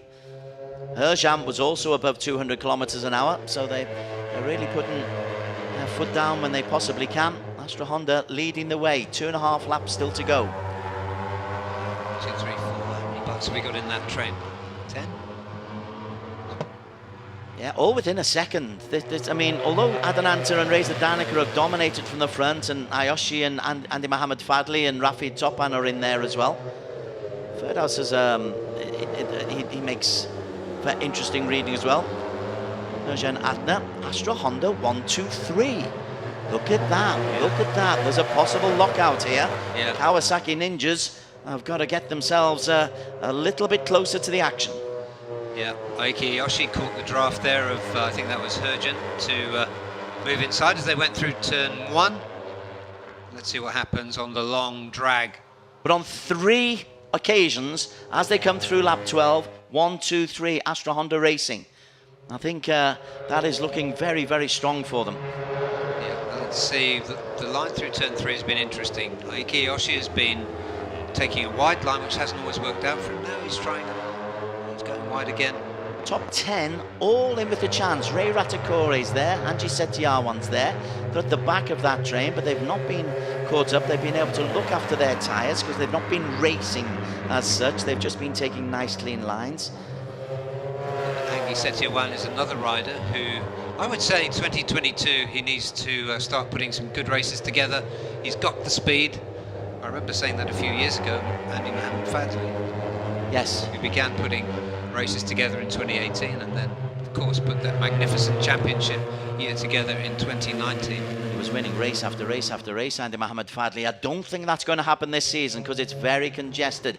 Ayoshi wins the curse of Barry Russell as Ayoshi leads the way ahead of Astra Hondas. Is that Reza Danica or I think it is, or Adananta? And in P3 is Andy Mohamed Fadli who's been dropped. It's Adananta who's in P2. Right, we're coming towards the tail end of the penultimate lap. This will be the corner. Nice little graphic down below of the Honda team and the Kawasaki teams looking on. Kawasaki 1 and 3. In fact, it could be Kawasaki 1 and 2. And Astra, that's Andy Adananta has dropped out again. Oh what a nightmare. Look at him, he is fuming. What a time to fail. That means a little bit of time for Ayoshi and Andy Mohamed Fadli to try and accelerate away. If they can help slipstream each other as Adananta comes into the pits prematurely for the 2nd straight race. That's hugely disappointing for him. He doesn't deserve that. He's put the work in this week. Look at Andy Mohamed Fadli trying to get up the inside of his teammate. He won't want to be beaten by him. He doesn't expect to be beaten by him. He's one of these riders that expects to win. But do they work together for this lap to ensure a 1-2 and then race into the final 12, in final corner 12? Let's make a judgment at the end, but I doubt it. So it's Ayoshi who leads the way from Andy Mohamed Fadli. Rafi Topan in P4. Reza Danica looking for a race double, a win double. He's got himself in P3. Aldi Setya Mahendra, he's worked himself nicely up into P5. Well done by the young kid. Ray Ratakori's not out of it either, but it's Ayoshi leading from Fadli. Kawasaki 1 and 2. Yeah, and Rafi Topan currently in P4, which is where he finished yesterday. And sounded confident that he could improve on that. Reza Danica is the man in front of him, and then the two Kawasaki's there. We are halfway through this final lap of the AP250cc, race number 2. It is the Kawasaki 1-2. We come into the final corner 12. Andy Mohamed Fadli. Ayoshi goes wide. Fadli goes on the inside. Ayoshi tries to cut it. Oh, everybody lose Andy Mohamed Fadli. Big race with Rafi Topan. And the win goes to Fadli over Topan, over Reza Danica, over Aldi Satya, over Ayoshi, who lost it on the final corner. P5 for him, P1 for Andy Mohamed Fadli. Andy Mohamed Fadli is going to be delighted with that. And Rafit Topan Suchipto, he put his money where his mouth is. That was incredible as we look at the disconsolate Adananta Putra in the Astra Honda pit. A rare failure by them. There were almost tears from Adananta there, but Andy Mohamed Fadli takes it by a whisker from Rafi Topan Susito. And Reza Danica Ahrens, great weekend for him, a P1 and a P3. But Motul Sniper Mantech Racing Team, fastest lap for Andy Mohamed Fadli, 154.247. Also the race win as well. Yeah, absolutely wonderful racing once again, and I better get my way down to Parc Ferme.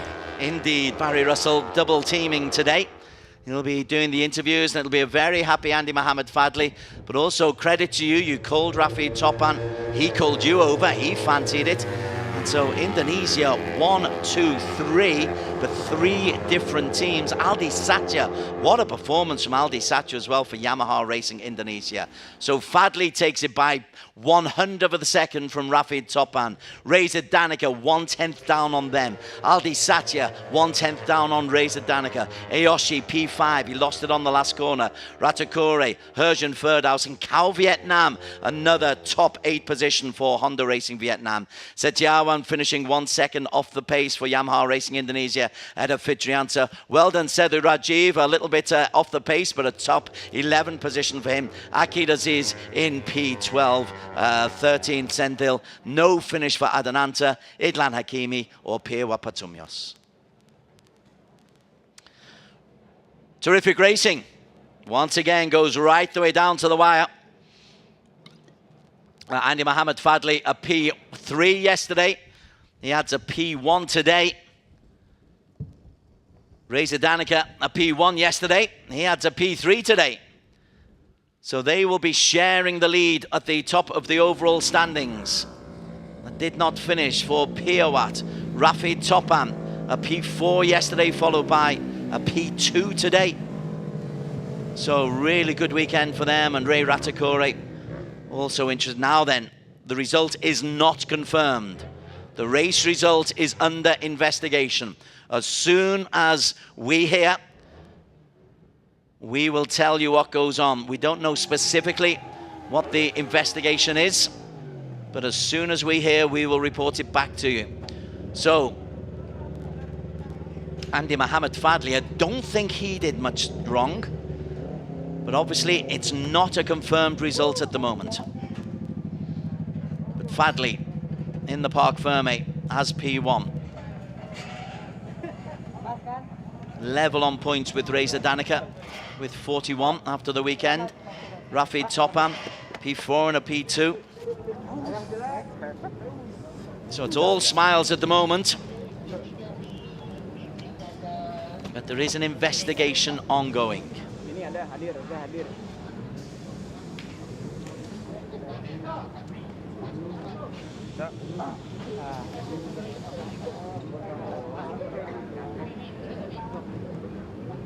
Okay, I'm just hearing that 1, 2, and 3 is okay. Andy Mohamed Fadli is confirmed. Reza Danica and Rafi Topan confirmed as 1, 3, and 2 in the order that I've just given you. But the race winner is not under dispute.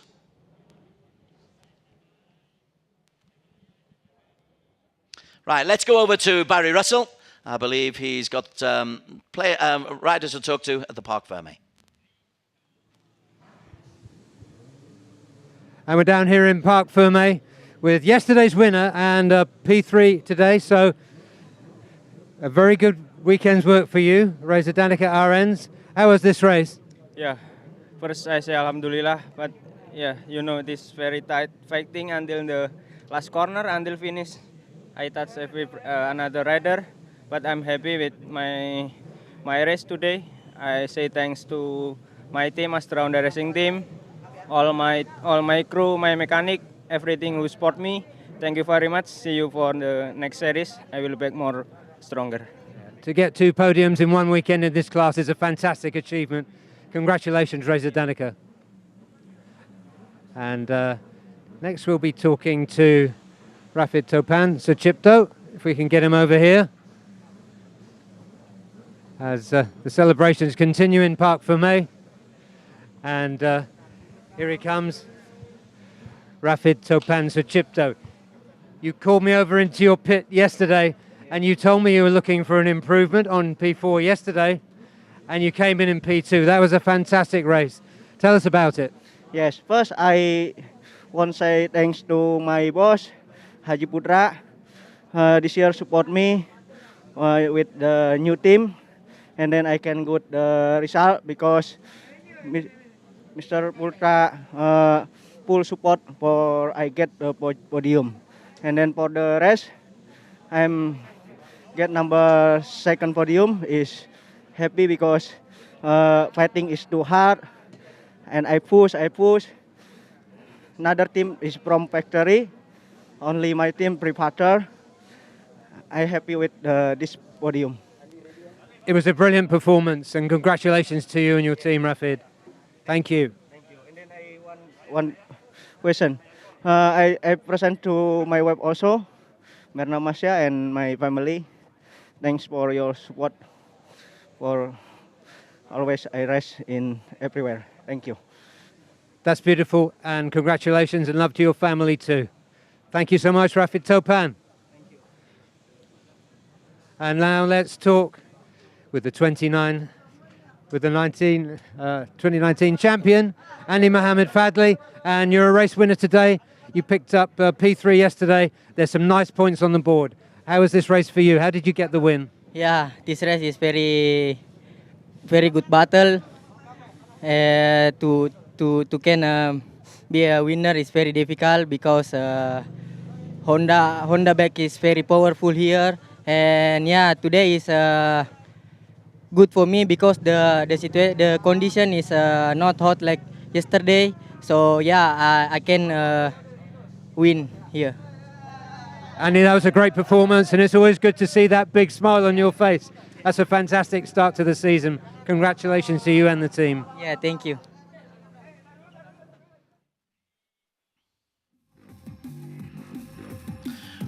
Race highlights from the Asia Production 250cc, race number 2 of the ARRC season.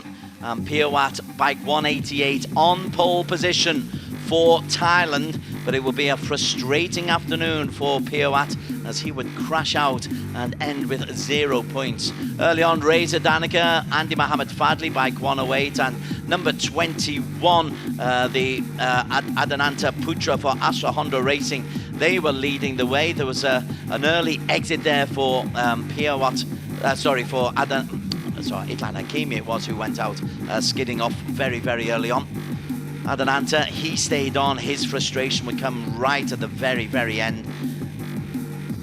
Midway through the race, there was a possibility of an Astra Honda Racing 1, 2, 3, as Hitlan Hakimi was the next racer to actually find the gravel, but the red liveries of Astra Honda Racing on 3 laps at the start of the laps, they were leading to really think that there could be a lockout. But Rafid Topan in the black and gold of LFN Racing Indonesia, he was always in the mix, and always in the mix were both Kawasaki's, the green livery of Andy Mohammed Fadli, who went on to actually win the race, and Ayoshi, who was leading going into the final couple of laps.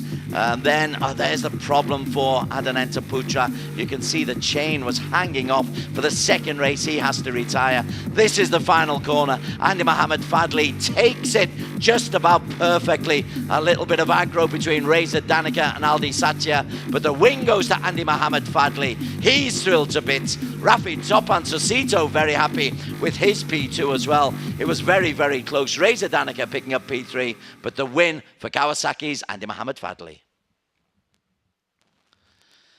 Back to the live pictures. As you can see, the conditions, a little bit of breeze out there. It's not quite as hot and steamy.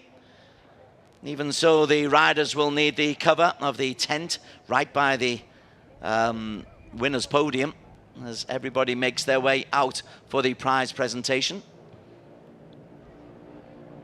It's a long old walk, but look how happy Rafid Topan Susito is. Even though he didn't win, he is thrilled to bits to get himself on the podium. And for Rafid Topan, it'll mean that he's probably in the top 3 at the end of this weekend's racing for Andy Mohamed Fadli and Reza Danica Arons, who had a pole apiece, a win apiece, and a third place apiece this weekend. They will be sharing the championship lead. There is Reza Danica Arons, look cool on the grid. And the winner for 2022, race 1. Reza Danica started from P4, finished P3. Rafid Topan, who actually didn't have the best of qualifications. He started from down in P8, but he's got himself P2. But Andy Mohamed Fadli, a former champion, qualified in P5, had a P3 yesterday, and today he's top of the pile. And we will look more on his performance as we celebrate the Team Award for Motor Sniper Manual Tech Racing Team after the Indonesian national anthem.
Celebrations for the Indonesian national anthem.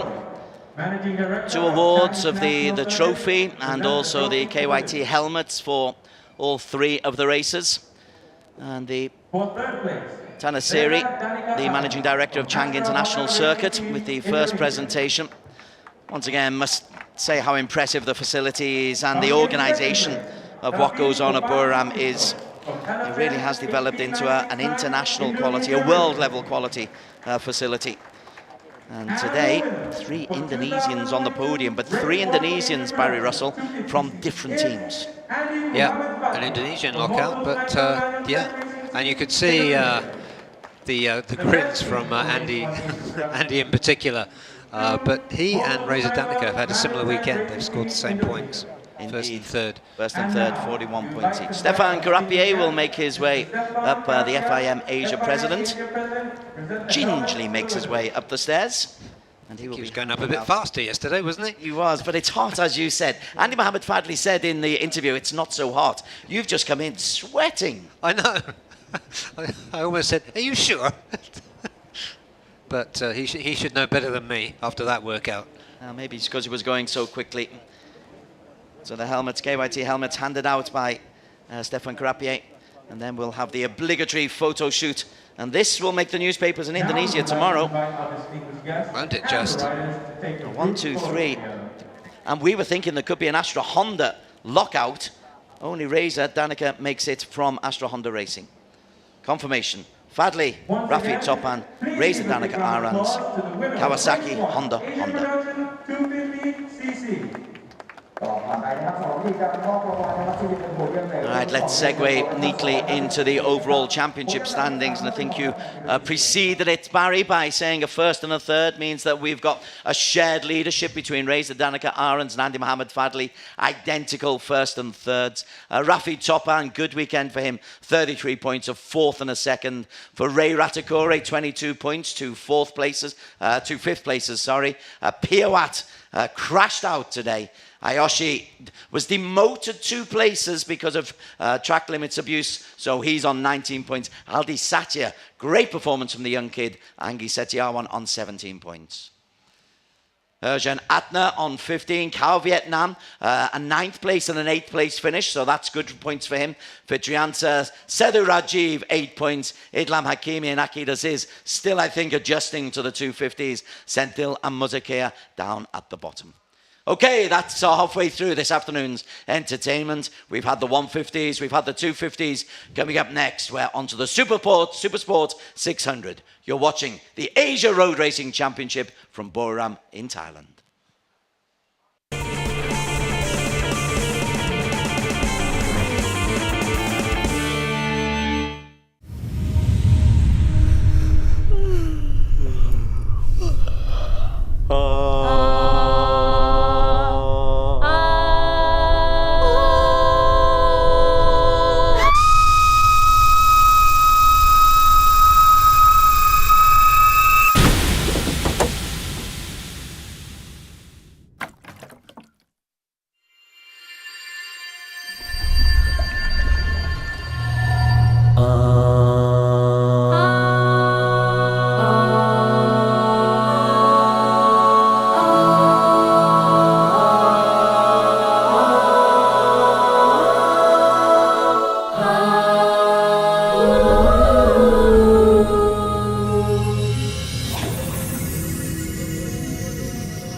A very warm welcome back to Buriram. We are in the east of Thailand, the Chang International Circuit, round one of the Asia Road Racing Championships.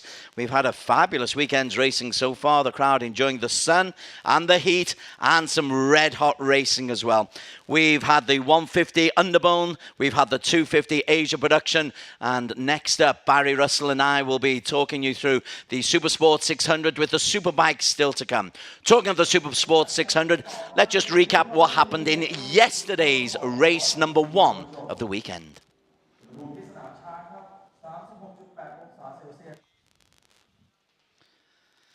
Race number 1 of the Asia Road Racing Championship, 600cc Supersport. Andy Farid Idzahar leading the way for Astra Honda Racing Team. He was in really good nick, was the guy who's been working in Europe and on the World Series over the last couple of years. But there's some really good competition. Helmi Asman right behind him for IDEMITSU Honda Racing Team, the Malaysian champion. He was right there. Ibrahim Noruddin was also right in there. Ratapong Willarov from Yamaha, the Supersport 600 local champion and former ARRC. He's in the blue. He was in there. This is a highly competitive field. We did have 1 or 2 casualties. Fairozi and Krichapong both crashed out, both were DNFs, and Ratapong also had his engine fail, I think into 8th lap. So it's a 12-lap race. So on the next lap after this one, that's where Ratapong lost his way. That left the way open for Andy Farid Idzahar and Helmi Asman to go nose to tail. Ibrahim Noruddin was always trying to get close to them. And also Chip Nakarin, bike number 41. As they came in, Chip Nakarin lost it on the final corner. He would go from P2 to P7. He got up and finished in P7.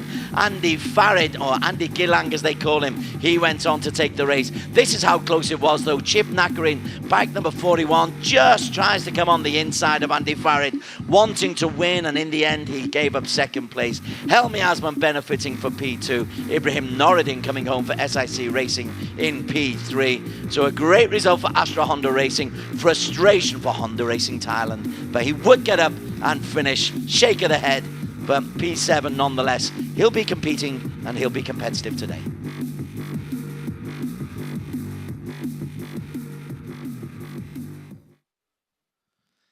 These are live pictures of, well, that's the Buriram Football Club, the champions elect or champions to be, and Buriram Castle in the near ground and the Buriram Football Club Training Centre.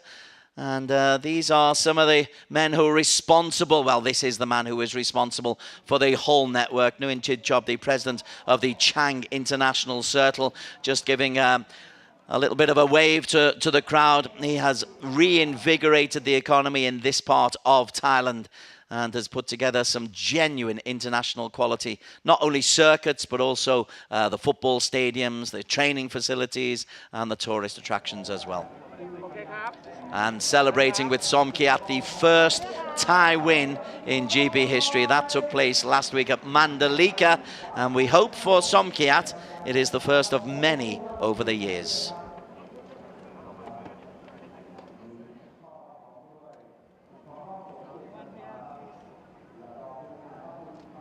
Nice little attraction to have ahead of the next race, the Supersport 600s.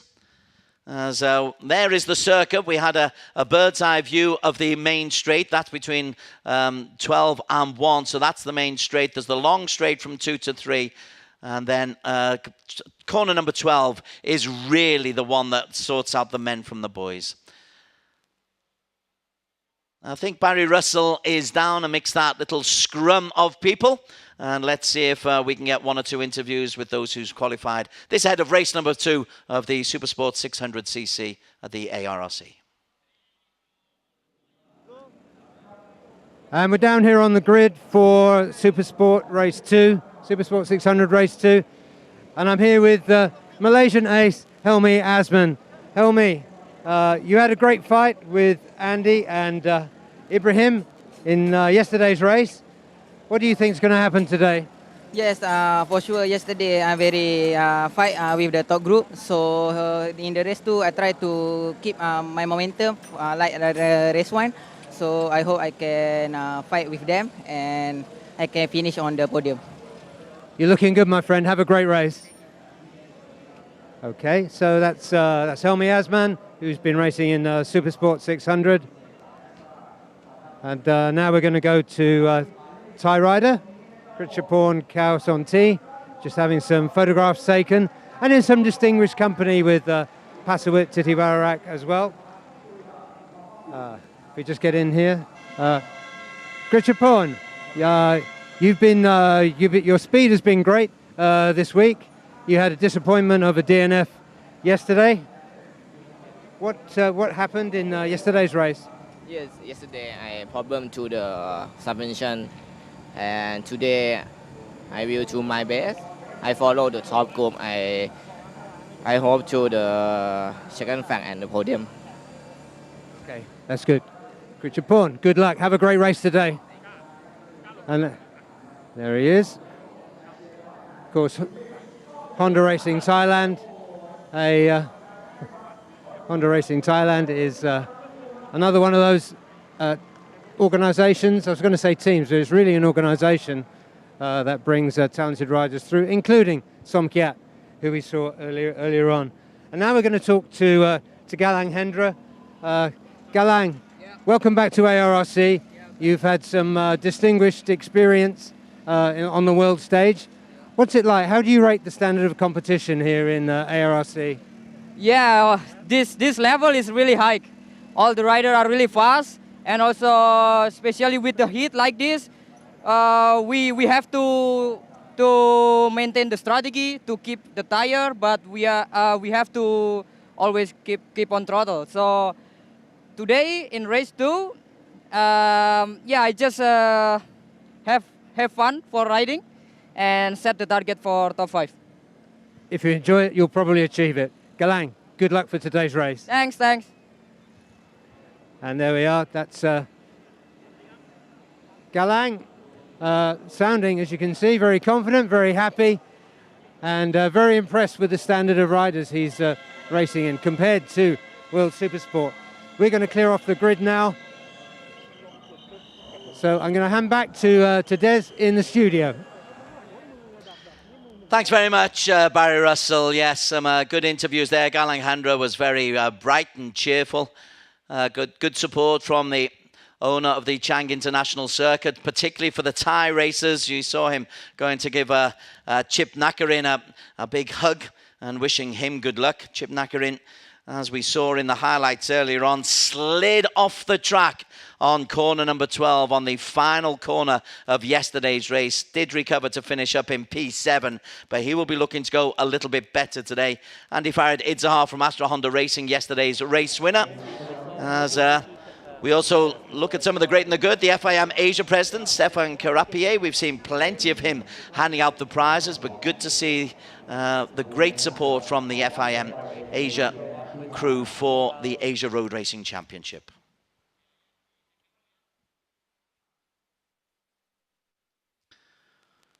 Lovely zoom shot of the grid at Buriram. And this is the man who's on pole position, Andy Farid Idzahar, looking for a win double. You can tell how much he's grown in confidence, Andy Galang. We saw him a few times on the ARC a few years ago. Then he went into Europe and he's clearly buzzing and glowing with confidence with the support of a really good team, Astra Honda Racing, looking for the win double today. It's a 12-lap race for today. Alongside him on the grid is Chip Nakarin.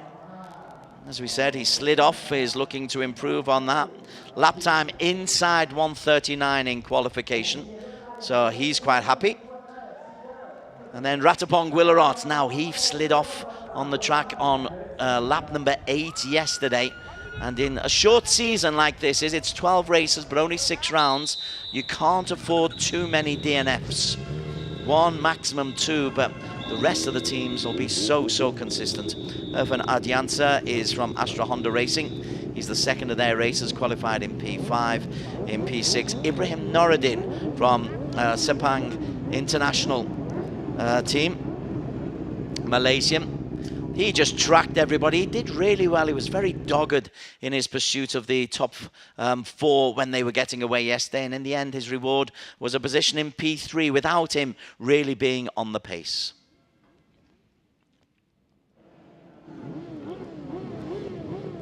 No Azroy Hakim Amwa. 14 starters. Azroy Hakim is in COVID quarantine, which has been very frustrating for several of the racers, particularly some of the Malaysians who came up and were forced into quarantine and missed the races. It's really tough for them. And one XOX TKR Racing team particularly badly affected. So here is the starting grid for race number 2. Andy Farid Idzahar for Astra Honda Racing, alongside Chip Nakarin for Honda Racing Thailand, Ratapong Guillerot for Yamaha Thailand Racing Team. Very high quality top 3. Helmi Azman is the Malaysian champion. Irfan Ardiensa from Indonesia for Astra Honda Racing. Ibrahim Noruddin is a very good racer. Kritchapon, we didn't really spend much time with him, but he's capable of getting into a podium. Kanatat Jaiman from Yamaha High Speed Team. Galang Hendra Pratama from Yamaha Racing. He looked pretty cool, calm and collected in his interview. Fairozi was a champion in Indonesia last year at 150cc. Karli Dempawi is quality. Izam Ekmal is a young racer for one XOX TKR Racing Team.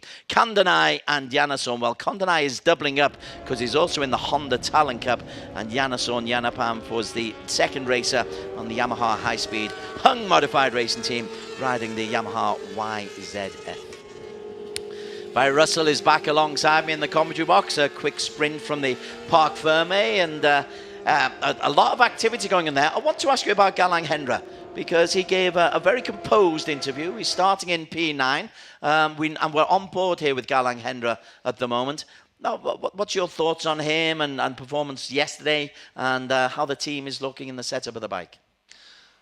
Well, I think his happiness on the grid bodes well for this race. He was confident. I mean, you can see it in a rider when they are relaxed, and he was relaxed, as you could see, surprisingly so. So I think the team's in good shape. We know it's a good team. We know he's a good racer. He's starting from ninth. From ninth, yeah. Which underscores what he says about the quality in this championship compared to World Supersport. Well, that's what I'm saying. Carolyn Powie is down in P11. I'm looking at that and I'm going, Kip is a top draw racer. Absolutely, yeah. You've got Andy Farage, you've got Chip Nakarin, you've got Ratapong. So Nakarin, Chip and Ratapong, they owe the home crowd a little something because both crashed out yesterday in dramatic Yes, they do. Yeah. In fact, Ratapong was an engine blow up, but yeah, they definitely need to deliver something to this impressively large crowd today, and it is great to see that. I love to see the stadiums filling up. We are under orders. Red lights are on. When they go off, we are on the way. It's a 12-lap race. It's a solid start from Andy Farad. Andy Gilang to his many, many fans. Ratapong Willerot has just been swallowed up a little bit by Helmi Asman. Irfan Ardians has made a good start. Going wide there was the Yamaha Racing Indonesia of Galang Hendra Pratama. So he's been dropped just a little bit, but this is a really, really quick start from Andy Gilang. Yeah, and getting in behind him nicely, Helmi Asman, who again was full of smiles on the grid. But you have to watch the smiles with Helmi, because sometimes they're brave smiles and sometimes they're confident smiles. But that was a confident smile. I also saw he was saying, "Where's Azroy Hakim?" Well, hopefully Azroy is watching from whichever quarantine hotel he is being put up in. As Helmi is in P2 at the moment, but Andy Gilang is setting up a torrid pace just at the moment.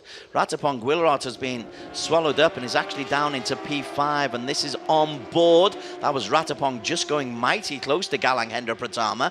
Galang Hendra's got the inside line on him. And 19 down at the back is Janasson, so he's right at the very tail, but it's a long crocodile at the moment, Barry Russell. Yeah, it is, and Andy Gilang, I'm falling into his Indonesian name, but I'm a fan too. His confidence must be so high. He's been at the top of the timing sheets all the way through pre-season testing, all the way through free practice, bagged pole, bagged P1 in race 1. So he's got a lot more than the rest of them. Although Helmi, oh, that's a sliding up there. That's the Firosi, I think. Oh, you can see the reaction. Oh, what a dreadful weekend for one XOX TKR racing team. Was it Izam or Firosi? Let's take another look. As we look, it's Izam Iqbal, who'd made a really good start. He got himself right the way up from P12 into P4 or 5. And you can just see his personal frustration, still shaking the head as he gets back up. Oh, he is fuming. Izam Iqbal. Yeah, that's it. And Irfan Ardiansi, he'll be looking to improve on his P4 from yesterday. Another quality rider in this field. I think he's in P3 at the moment. Yeah, Irfan has got himself up into P3. In fact, those three have been able to break away from Ratapong Gwillerab. That's quite a gap between Farid, Helmi and Irfan. So they all on the Hondas. Irfan on the Honda CBR, Helmi and Andy Farid. So the Honda's performing better than the Yamahas at the moment in the early stages. And Andy Farid is just pulling away. Helmi, you can see it. Helmi's working really, really hard out there. Yeah, he is, and he might be holding up Irfan as well. Let's just see what happens as we come down to the end of this lap. But this is stunning by Andy Farid. His outlap was a 1:46.77 as he comes into corner number 12 for the second time.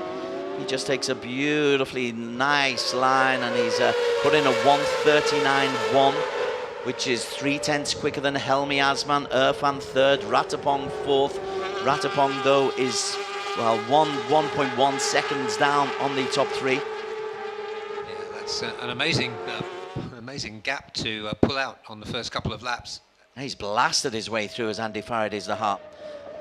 Ibrahim Moradin once again is chasing. Chip Nakarin, he's dropped down into P6 as we're on board with Irfan Ardiansa.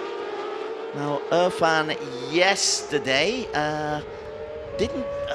where was he? He was P4 in the end, but he was never really in contention, Irfan, was he? Today, he looks like he...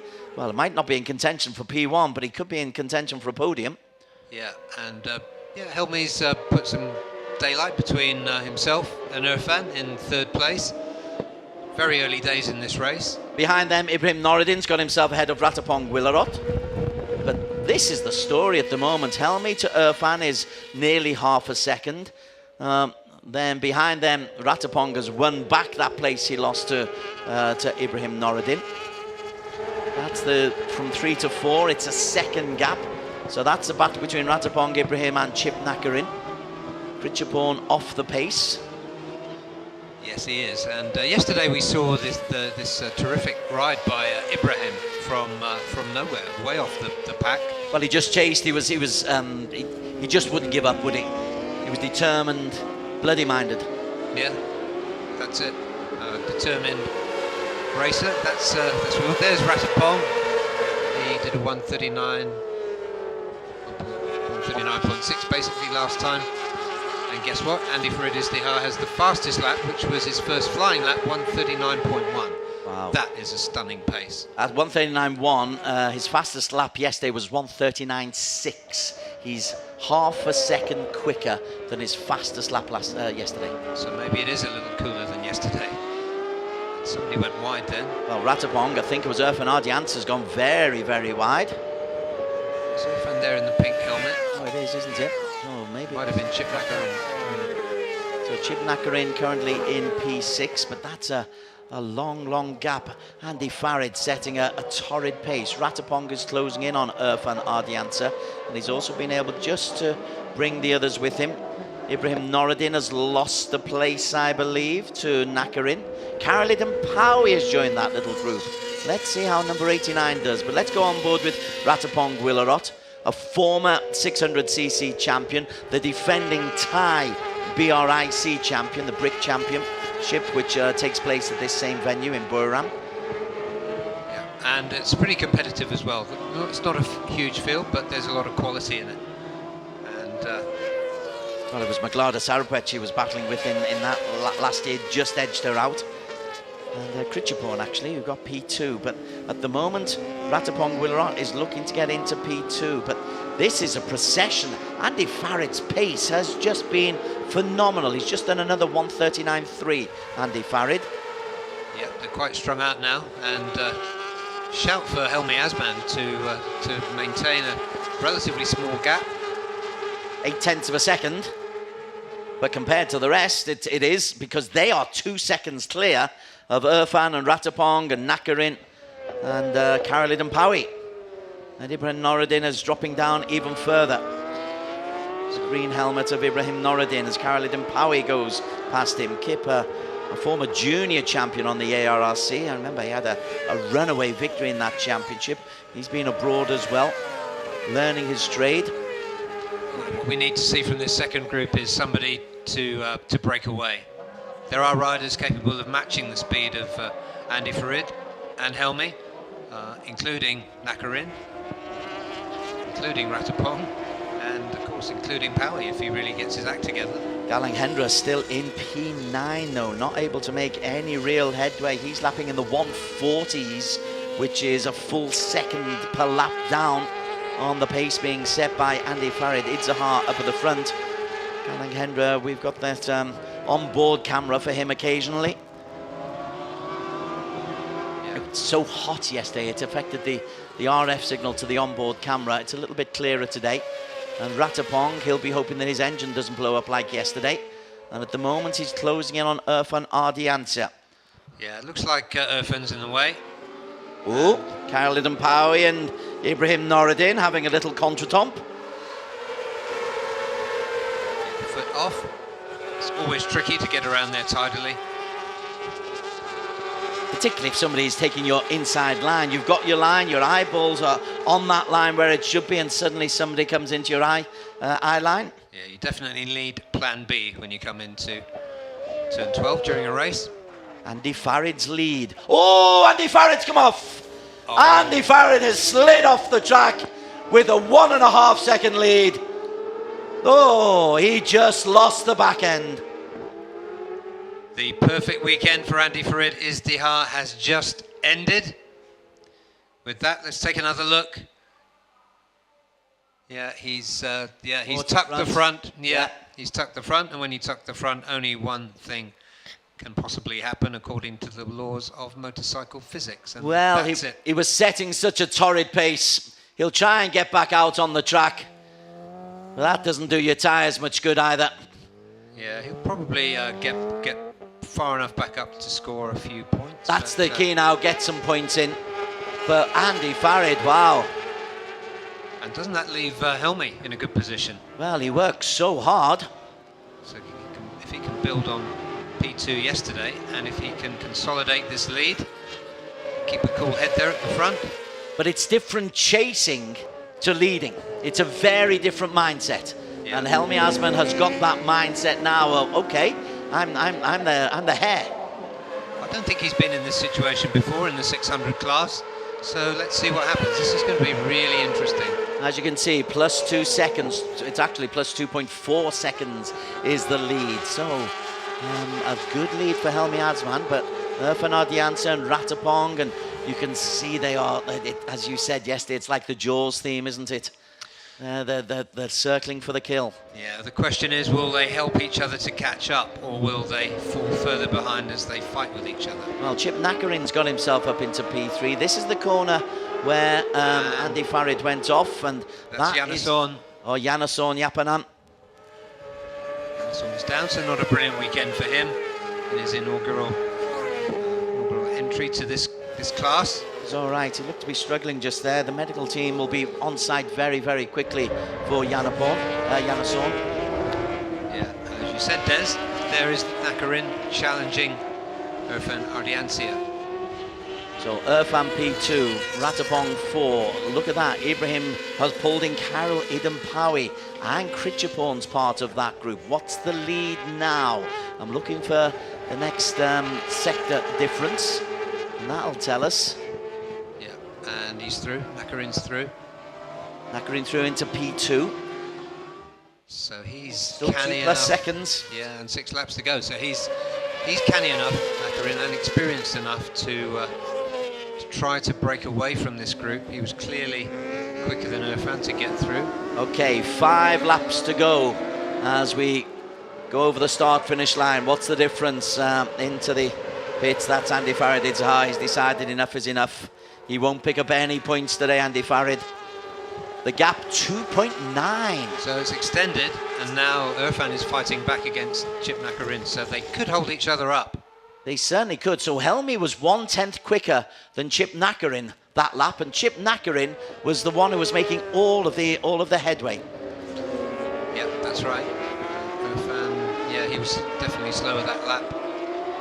Ratapong not making an impression on those front two, but Nakarin's not getting away. But do they work together? I mean, it's always it makes sense for them to work together if they want to win the race. But if they're battling with each other, that just gives Helmy free track ahead of him, and he's not racing. Helmy's just got to put in fast lap after fast lap after fast lap. Yeah, and they're fighting. You could see Chip trying to get up the inside, going into turn 5. So Irfan's retaken P2. And let's not forget who's behind them. Yeah, old Ibrahim Noradin. Ratapong has been dropped a little bit. I do love the attitude of Ibrahim Noradin. Both brothers, they're really, really competitive. Yeah, and when we talk about the quality in this field, who's behind them? Powie. Carolyn Powie. That's great. Kritchaporn, Galanghendra, who's still there. Fairozi, Kanatat and Kondanai. Janasson slid out. Andy Farid's out. Izam Iqmal crashed out. Azroy Hakim, a non-starter. Again with 4 laps to go. Let's see what the gap is. It was 2.9 seconds. What are we now? It is 3.1. He's pulling away, Helmy. Yeah, Irfan got in front of Nakarin during that last sector. And sure enough, those guys are holding each other up. Irfan was the quickest, not quite. Ibrahim was quickest on that last lap. If he keeps putting in the 140.5, nobody's going to catch him. A second the lap, you just will not catch up a second the lap. No, you won't. And mature performance from Helmi. He looked confident yesterday, but as you said, when you're in a battle, that's different to having a big lead at the front. Different kind of pressure. It's fun chasing bikes. It's fun racing with people. It's nervy when you're at the front. He'll be pleased to get off the little Underbone 150s, which is riding in the Cup Prix, as Nakarin goes through into P2 once again against Irfan Ardiansa. And Ibrahim Noureddin, who's chasing a podium double, he's holding on in P4, that distinctive black with the lime green helmet for Ibrahim Noureddin. He's got a bit of slipstream well there as well, as our runaway leader Helmi Asman leads from Chip Nakarin, from Irfan, Ibrahim, and Karolidin Paui. He's just been tracking Ibrahim Noureddin, hasn't he? And Ratapong down in P6. The lap times are so close, it's so difficult to get past and make any impression. I mean, it's impressive what Andy Farid and Helmi did at the outset. But now, who can get past, who can get some real clear air in front of them and chase after Helmi Asman, who's got just 3 laps to go as they cross the finish line this time. He's just posted a 1:40.0. He's increased his lead again. It's now 3.5 seconds. It's not been as big a lead as this. In fact, we've not seen a lead as big as this in the 600s. This is really impressive from Helmi Asman, striding away from Chip Nakarin, the local hero, Irfan Ardiansa, and then the Malaysian threat of Ibrahim Noureddin and Karolidin Paui. They're still beating each other up there. I think that's Ibrahim. Ibrahim's gone inside Irfan. Yeah, so he's got in front of that. Look, let's see what he can do. But as you said, there's 3 laps, less than 3 laps remaining. That's a big, big ask. In fact, what it really asks is for Helmi to make a mistake. Yes, well, we've seen that's possible. That's what happened to Andy Farid-Idzar, because Andy Farid was leading by a second when he went out, as Chip Nakarin tries to get through, and Ibrahim Noureddin holds on to P2. Chip Nakarin bike 41. Behind them, Irfan Ardiansa. Might be a little bit frustrated that he's lost his P2. He'll be aware that Karolidin Paui's right on his back wheel, though. So these are having a race within a race. Let Helmi go and pick up the 25 points. You're welcome to them, Helmi, because that's the lead now. That lead is increasing, Barry Russell.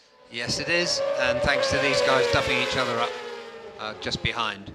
And because Ibrahim, determined though he is, cannot break away from Chip Nakarin and Irfan Ardiansa.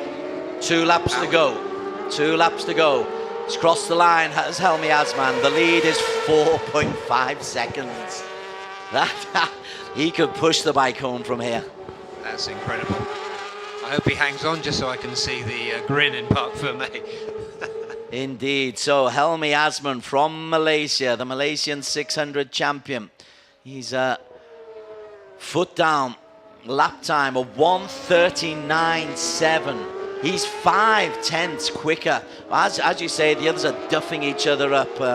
It's not quite the technical term, but it's absolutely accurate in the way you're describing it. But look at this, it could be a Malaysia 1-2, because Ibrahim Noureddin has just got a little bit of leeway as they come down the edge of the hill and into this long left-hander, that blind left-hander. Chip Nakarin's there, Irfan Ardiansa's there. Don't write off Karolidin Paui. Every one of these riders, privately or publicly, has commented how difficult the competition is in this class, and just how close it is. You ask them for a prediction and they can't predict, they just hope and do their best. And here comes Chip Nakarin up the inside. Can he hold it? Determined Noureddin shuts the door in his face. Irfan Ardiansa was looking for a double inside pull on there as well. But Ibrahim Noureddin, remember, he got a really, really valiant P3 yesterday. He's in P2 today, as Helmi Asman has corner 12 all to himself. 3 abreast as they come into this. Chip Nakarin tries to take the apex a little bit tighter than Ibrahim. Final lap. The lead is huge. 4.8 seconds. Final lap. Don't make a mistake, Helmi Asman. You can even actually just take a little bit off and still romp home comfortably. It can be difficult to do that if you're in the rhythm, even if it's a really fast rhythm. That was a 1:40 dead. the last one, and the lap before that was a 1:39 something. He's been very consistent at close to the 140s, so you're dead right. Yeah, it's better he just stays on the pace and on the lines he knows. He's got no interference. So yeah, if you back off, that can change your mindset and just take your eye off the proverbial ball. So Ratapong Willerot has been dropped a little bit. He and Critchapon having a right old battle for P6. This is the battle, the four-man battle for P2, where Noradin is leading Chip Nakarin. Nakarin tries just to take a tighter angle, but the apex works nicely for Noradin. He was chasing yesterday, Noradin. Today he's being chased. And Chip Nakarin looks on the inside once again. Noradin, a lovely line though. Yeah, there was no way through then. He was really quick through that turn. And let's see what happens in the next few seconds. Is that Caroline Powey's made a move on Irfan? No, Irfan's still there. Caroline Powey probably not going to be able to make the pace. But this victory, as we come now, is secure for the race winner, Helmi Azman. Helmi Azman takes it for Malaysia. Behind him, look at that. Noradin has been beaten into it. Chip Nakarin 2. Noradin 3, Irfan, Caroline Powey, Ratapong and Critchapon, Galang Hendra in 8. But this was a victory, 4.9 seconds. 4.9 seconds. That is a wonderful performance from Helmi Azman. He was chasing Andy Farid for so long. When Andy Farid slid off, Helmi took up the gauntlet, another 140 to complete. Nakarin a 1:39.8 to pinch second place, but Helmi Azman, comprehensive victor. Absolutely, yeah, he deserved that. Andy Farid will feel sore about sliding off, but you have to stay on to get the result. And speaking of that, I'm going to go down and talk to the winners. Okay, so Helmi Azman can celebrate a hugely successful weekend. A P2 followed by a P1. He will be the championship leader. Going into round 2 on his home Sepang circuit on the 28th and 29th of May. Practice, of course, before then. So a really, really good day for him. Ibrahim Noradin will be mightily frustrated with the third place. He will have been buoyed by his third place yesterday, but frustrated that he's lost out to Chip Nakarin on the last corner, which so often happens. Chip Nakarin will be happy that his last corner memories of today are better than his last corner memories of yesterday, as we get the results. Helmi leads by 4.9 seconds from Nakarin. Ibrahim ahead of Irfan Ardiansa. Honda Yamaha. Irfan Caroline Powey P5. Ratapong holds off Critchapon for P6. Galang Hendra comes in 7 seconds down on the Yamaha YZF in P8. The other finishers, Fairozi, 17 seconds off the pace. Kanatat just finished, and Kondanai, who's doubling up. Andy Farid, ooh, he did get back on the bike. He did come out. Yanason crashed out. Mohammed Izam Iqmal crashed out. So I'm wondering if Andy Farid might pick up 4 points. If he does, at least rescues something from the weekend, or something from the day to add to yesterday's victory. But he lost the front wheel coming into the hairpin when he had a healthy lead.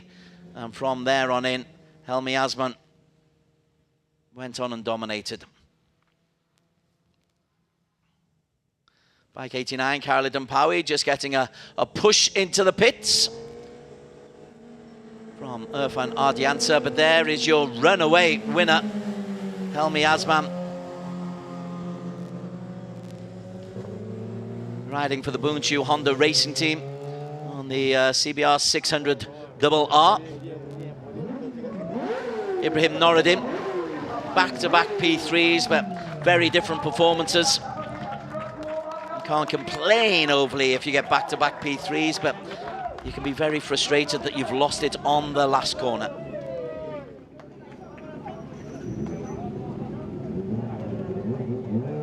Irfan Ardiansa, 2 fourth places in a row. Caroline Powey, 2 fifth places in a row. Ratapong Willerot, at least he finished today. He'll pick up 10 points for P6. but it is a very, very high caliber group of racers in the Supersport 600cc. So if you win by 4.9 seconds, you know you have put in one heck of a performance.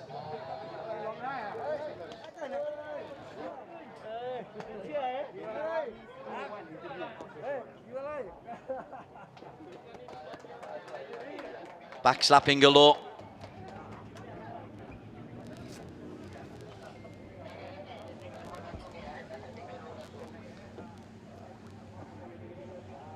Good day for Malaysia then, with Ibrahim Noureddin in the 600, his brother Adam still to race in the 1000 Superbikes, which will be the finale of the races here at Buriram. There is the Honda Talent Cup to follow that, so if you happen to be in this part of the world within 30 or 40 kilometers, you can race here to catch a couple of good races, and the Supersport 600s promises to be an absolute beauty. Welcome to Parc Fermé. We're here with... Okay, let's go down to Barry Russell, who I believe is at the Parc Fermé talking to the top racers. And we're back in Parc Fermé. We're here with the P3 man once again, Ibrahim Noureddin. That was a great race and a great fight. You had to do some catching up, and then you put yourself right in contention for P2. Yeah. How was it for you? The fighting was great. I fighting with Chip Nakarin. He was so fast. I know Honda was they have a better riding because their motorcycle was very fast. We know Yamaha can fighting with the Honda, and at the beginning of the lap my slider was pulled off, so I tried to manage not trying to use a slider on the right side until the finishing lap, but Nakarin was they passed me at the last corner. So yeah, thank you to all my crew, ZK crew at SIC Racing, and all of my sponsors to support me at the race. Thank you so much. Ibrahim, that was a fantastic performance. Congratulations. And next we're going to speak to Chip Nakarin, who finished P2. Chip, congratulations. Thank you. Yesterday you had a disappointment at turn 12. Today you made a nice move to come through and take P2. How was that race for you? Yeah, I do testing from yesterday, learning how I mistake. So today I have new plan and don't never. But the beginning was start very bad. So I lost the front group. So I try to don't give up and step by step, and looking the guy how they riding, and in the last 3 laps I pushed 100%.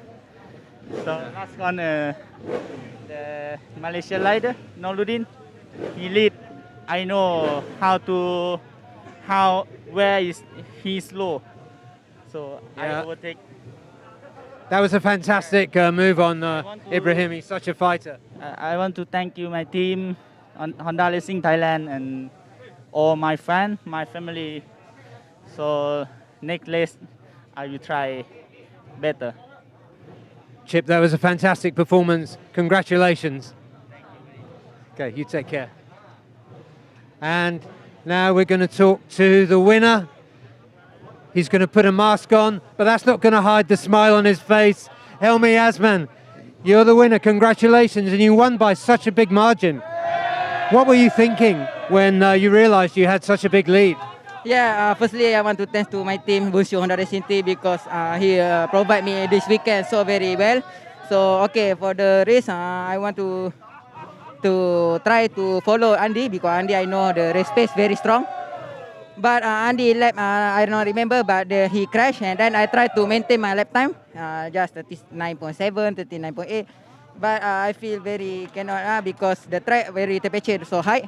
So I try just to maintain, and let's see the lap, but my gap 3 seconds. So I try to keep my pace, and okay, I want to thank to my family, my friend, and thanks to all my sponsors because always supporting me. Yes, this winning went so long because last I am winning in Underbone.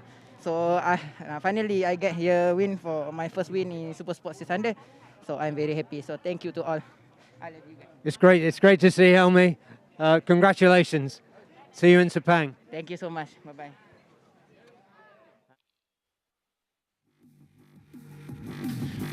Race highlights here from the Supersport 600cc race number 2 of the Asian Road Racing Championship season 2022.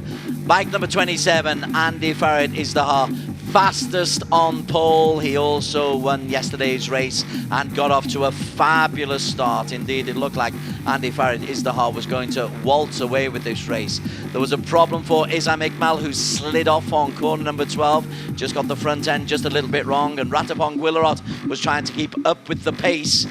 Ibrahim Noradin making a mistake there. Ratapong got into the top 5, and then midway through the race, with a massive lead of 1.6 seconds, a mistake from Andy Farid Izdahar, he slides off on turn number 3, and that means that Helmi Asman, who was the only one who'd been able to go with the pace of Andy Farid, had a huge lead. Those behind him could either choose to work together or to race with each other.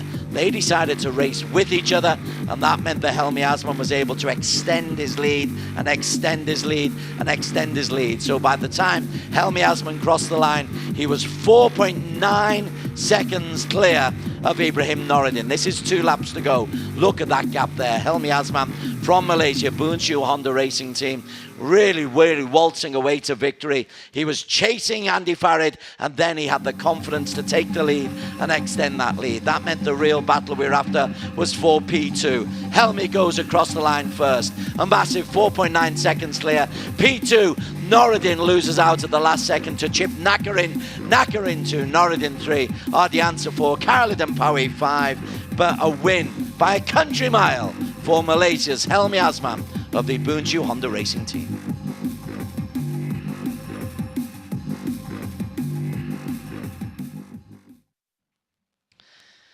And now we just wait for the trophy presentation.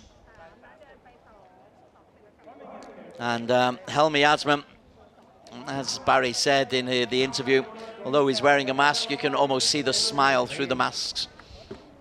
For second place, P3 for Ibrahim Noradin. 2 very different races for the Malaysian. Yesterday, Barry, who's back in the commentary box, Ibrahim was chasing. Today, he was chased and caught right at the very end. Yeah, and as you heard, Nakarin had a plan. And of course, he knows this circuit better than Ibrahim. But Ibrahim, don't take anything away from that performance. That was brilliant work. Another fight, as you've been saying, Des, he's a very combative rider. But this man, Helmi Asman, wow, to win by 4.9 seconds, really takes some doing. He was chasing, he had the pace to stick with Andy Farid when Andy Farid got away, and then he had the gumption to be able to extend his lead. 140, 140, 140, 140, lap after lap. I think, Des, that was the measure of him as a rider now. And the stage that he's reached, that he was able to do those consistent laps. That was just a brilliant performance, and it, as he said, a milestone.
And now, we would like to invite our distinguished guest, Mr. Malaysia 1 and 3 on the podium. Director, As Chip Nakarin just collects his helmet from one of his team members down below.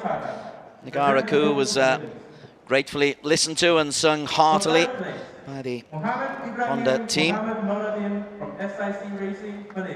Natapon Atadasena, the director of the Sports Authority of Thailand, thank you for your support for the Asia Road Racing Championship. He's handing out the main prizes. I'm sure he'd love it if Chip Nakarin was able to get P1. But P2's not bad, and after, as you said in your questions, you couldn't have a different corner 12 between yesterday and today for Chip. Absolutely right, Des. He said, you probably heard him, he said he thought about the mistake he made yesterday. That's the kind of professional he is. A really professional performance from Helmi Asman, and in a really competitive field. That marks him out as something a little bit special. Yes, Andy Farid was leading, but Andy Farid made the mistakes that Helmi Asman did not. Stefan Karapier comes through, the FIM Asia president, to hand out the rather snazzy KYT helmets. There's the prizes. Well, thanks to Stefan and FIM Asia for their support as well. It's great to be back racing. Oh, it is, yeah, and it's great to see these officials back again. As a former official, I have a lot of friends in that community, yeah, this is, in every way, this has been a fantastic weekend. Helmi Asman, Chip Nakarin, Ibrahim Noureddin, they are the 1, 2, 3 in the Supersport 600cc. Still trying to see if there were points awarded to Andy Farid Izdihar, because he did get back on the bike, and I think he may well be awarded 4 points, which may well put him into the top 4. Let's see. Indeed, he does. So, Helmi Asman, 45 points, 13-point lead from Ibrahim Noureddin. Those 4 points for Andy Farid Izdihar for getting back on the bike, they could serve him very nicely. Level on points with Chip Nakarin. Irfan Ardiansa, 2 fourth-place finishers. 2 fifth-places for Karolidin Pawi. Galang Hendra, 18 points. Kanatat, 14 points for the Yamaha high-speed team. Then you've got Kondanai Ratapong. Disappointing weekend for Ratapong Willerot. Ahead of Kritchapon, Izam Ikmal, 7 points. Fairozi, 7 points. Yanason Azroy Hakim didn't start. So we've just got one race to go. We've just had a racing lesson from Helmi Asman. Now we're getting a walking race. The bikes will be an awful lot quicker when we return after the break. Well, this is the Asian Road Racing Championships coming after the break. The Superbikes, the 1000cc big boys.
We are to Bora, really good champ.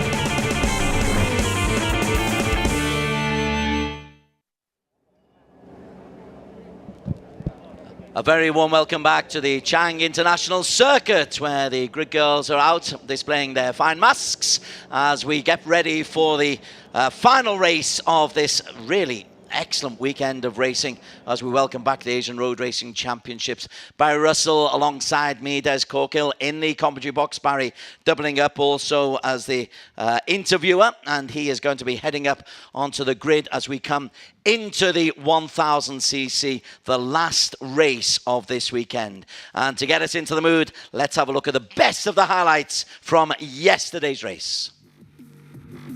Highlights from the 1000cc race yesterday. The Superbikes, Zach Wanzadi for the Honda Asia Dream Racing with Showa team, getting off to a rock-solid start. He was fastest in qualification, but he wouldn't find things his own way.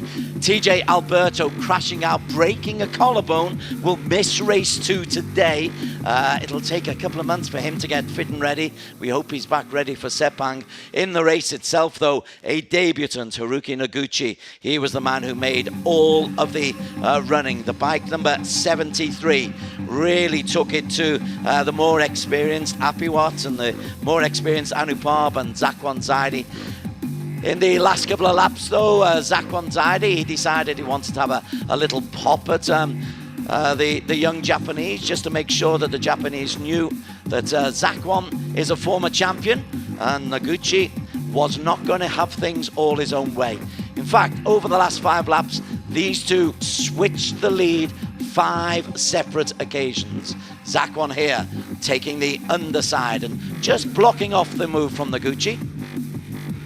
This is with 3 laps to go. The following lap, Noguchi, he decides he wants to have a little look on the inside, but once again, Zach Wan decides, I just want to close you off. But Noguchi did succeed in going through to P2 on corner number 6 and 7. And then Zach Wan going into the final lap, he decides that he wants to have another go, takes him on the long straight. Noguchi battles back. It was a battle royale, but in the end, Zach Wan's got that extra bit of experience. Noguchi is 21 years of age, came to the final corner. Zach Wan takes the inside line, blocks Noguchi off. Noguchi, in the end, makes a mistake. Anupab Samoon comes through and takes P2. Zach Wan takes the win from Anupab and from Noguchi. What a fabulous way it is to start the season. Zach Wanzadi taking the maximum 25 points.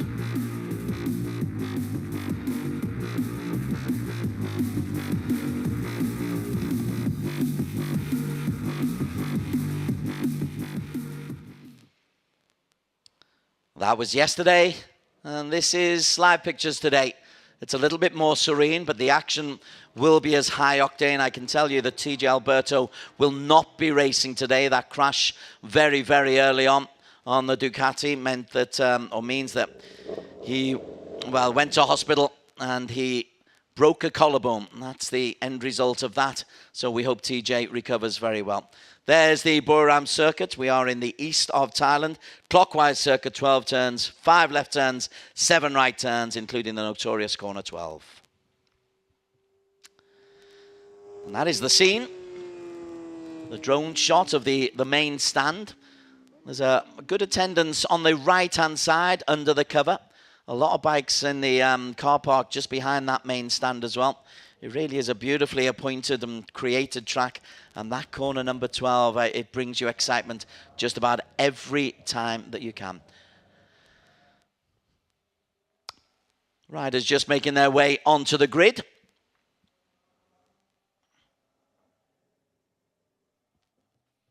It's warm. It's got a little bit cooler. It was 37 earlier on, but there's very, very little wind.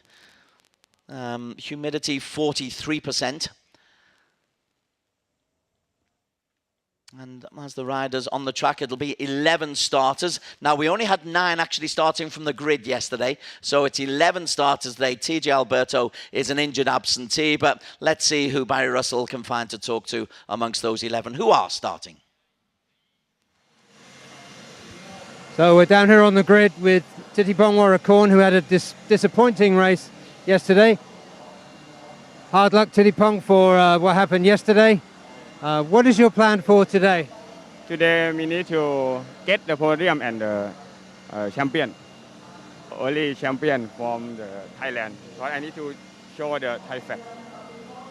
So that means you're going for the win. Yes, I need to win. I know you're always going for the win. Good luck, Titibong. Okay. And there you heard it. He is not only taking on the mantle of Ducati, but the mantle for Thailand in this blue ribbon class of the Asia Road Racing Championship. Now we're going to go down and talk to Anupab Sarmoon, who had another good race yesterday. So Anupab Anupab, you had a good race yesterday. You put yourself in a good position to take advantage of what was happening in front of you. Is that the same strategy for today? Okay, then yesterday I think buy more better because I try in the warm-up today. But it's better than yesterday, sure. But I think today low temperature from yesterday. I think we can keep the tire, go to the last lap for the put swing more for the open gas. Okay, we know you can do it. Anupab, good luck. Have a good race today. And there you heard it from the fighter himself, Anupab Sarmoon. Now we're going to move down and talk to Adam Noradin. We just saw his brother in magnificent form in Supersport 600s. Now we're going to talk to Adam. Adam, it's good to see you on this beautiful 1XOX BMW. How is the new team and what's your target for 2022? Of course, really grateful to come back on racing. It's my first time here in this team SOX TKKR and also in 1000cc. Really great, and I think the team working really hard this weekend. Even though we are still not there, but I think we will come some days to fight for the title. So later in the season, you're going to get stronger and stronger. Yes, perfect. Thank you. Adam, have a great race today. Okay, so there we are. We have spoken to Adam Noradin. And that's it from down here on the grid. As we just look at Yuki Ito, it's good to see him back on the grid. Yuki's been a little out of sorts this weekend, but having a look at him. So now we're going to go back to Des in the studio.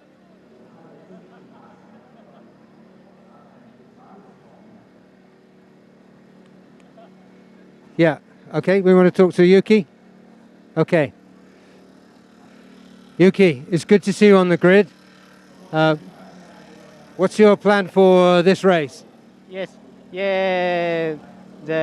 this weekend I unlucky until the warm up because the engine problem and the something. But finally, I want to get to the good feeling for next round. So I try to do my best this race. Good luck, Yuki. Let's see the best of Yuki Ito today. Thank you very much. All right. Thank you, guys. So let's go back to Des in the studio. Thanks very much, Barry Russell, working hard down on the grid.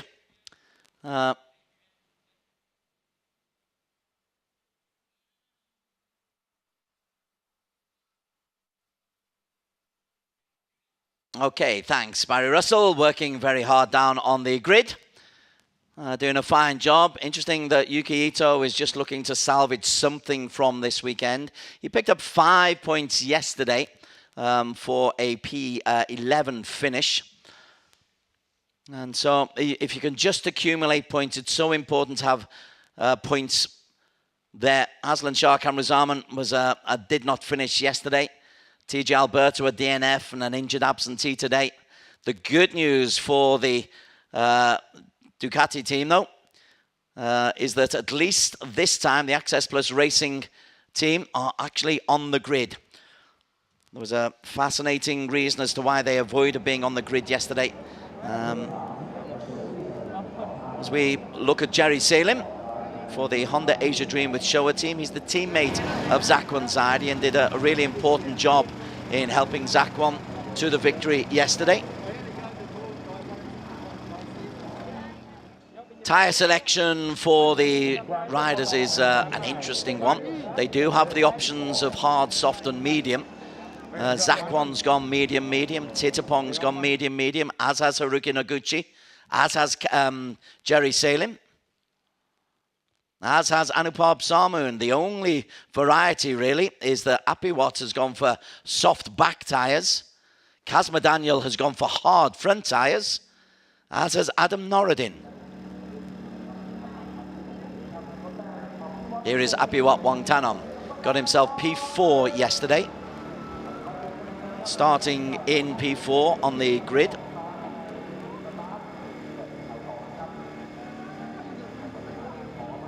No, he's not. He's starting P6 on the grid, isn't he? My apologies. Jerry Salem in P4, Anupam in P5, Apiwat in P6. Lap average 136.053. Maximum speed, he was getting up to 292 kilometers per hour. Do look out for Apiwati and Anupam, are a really, really strong team.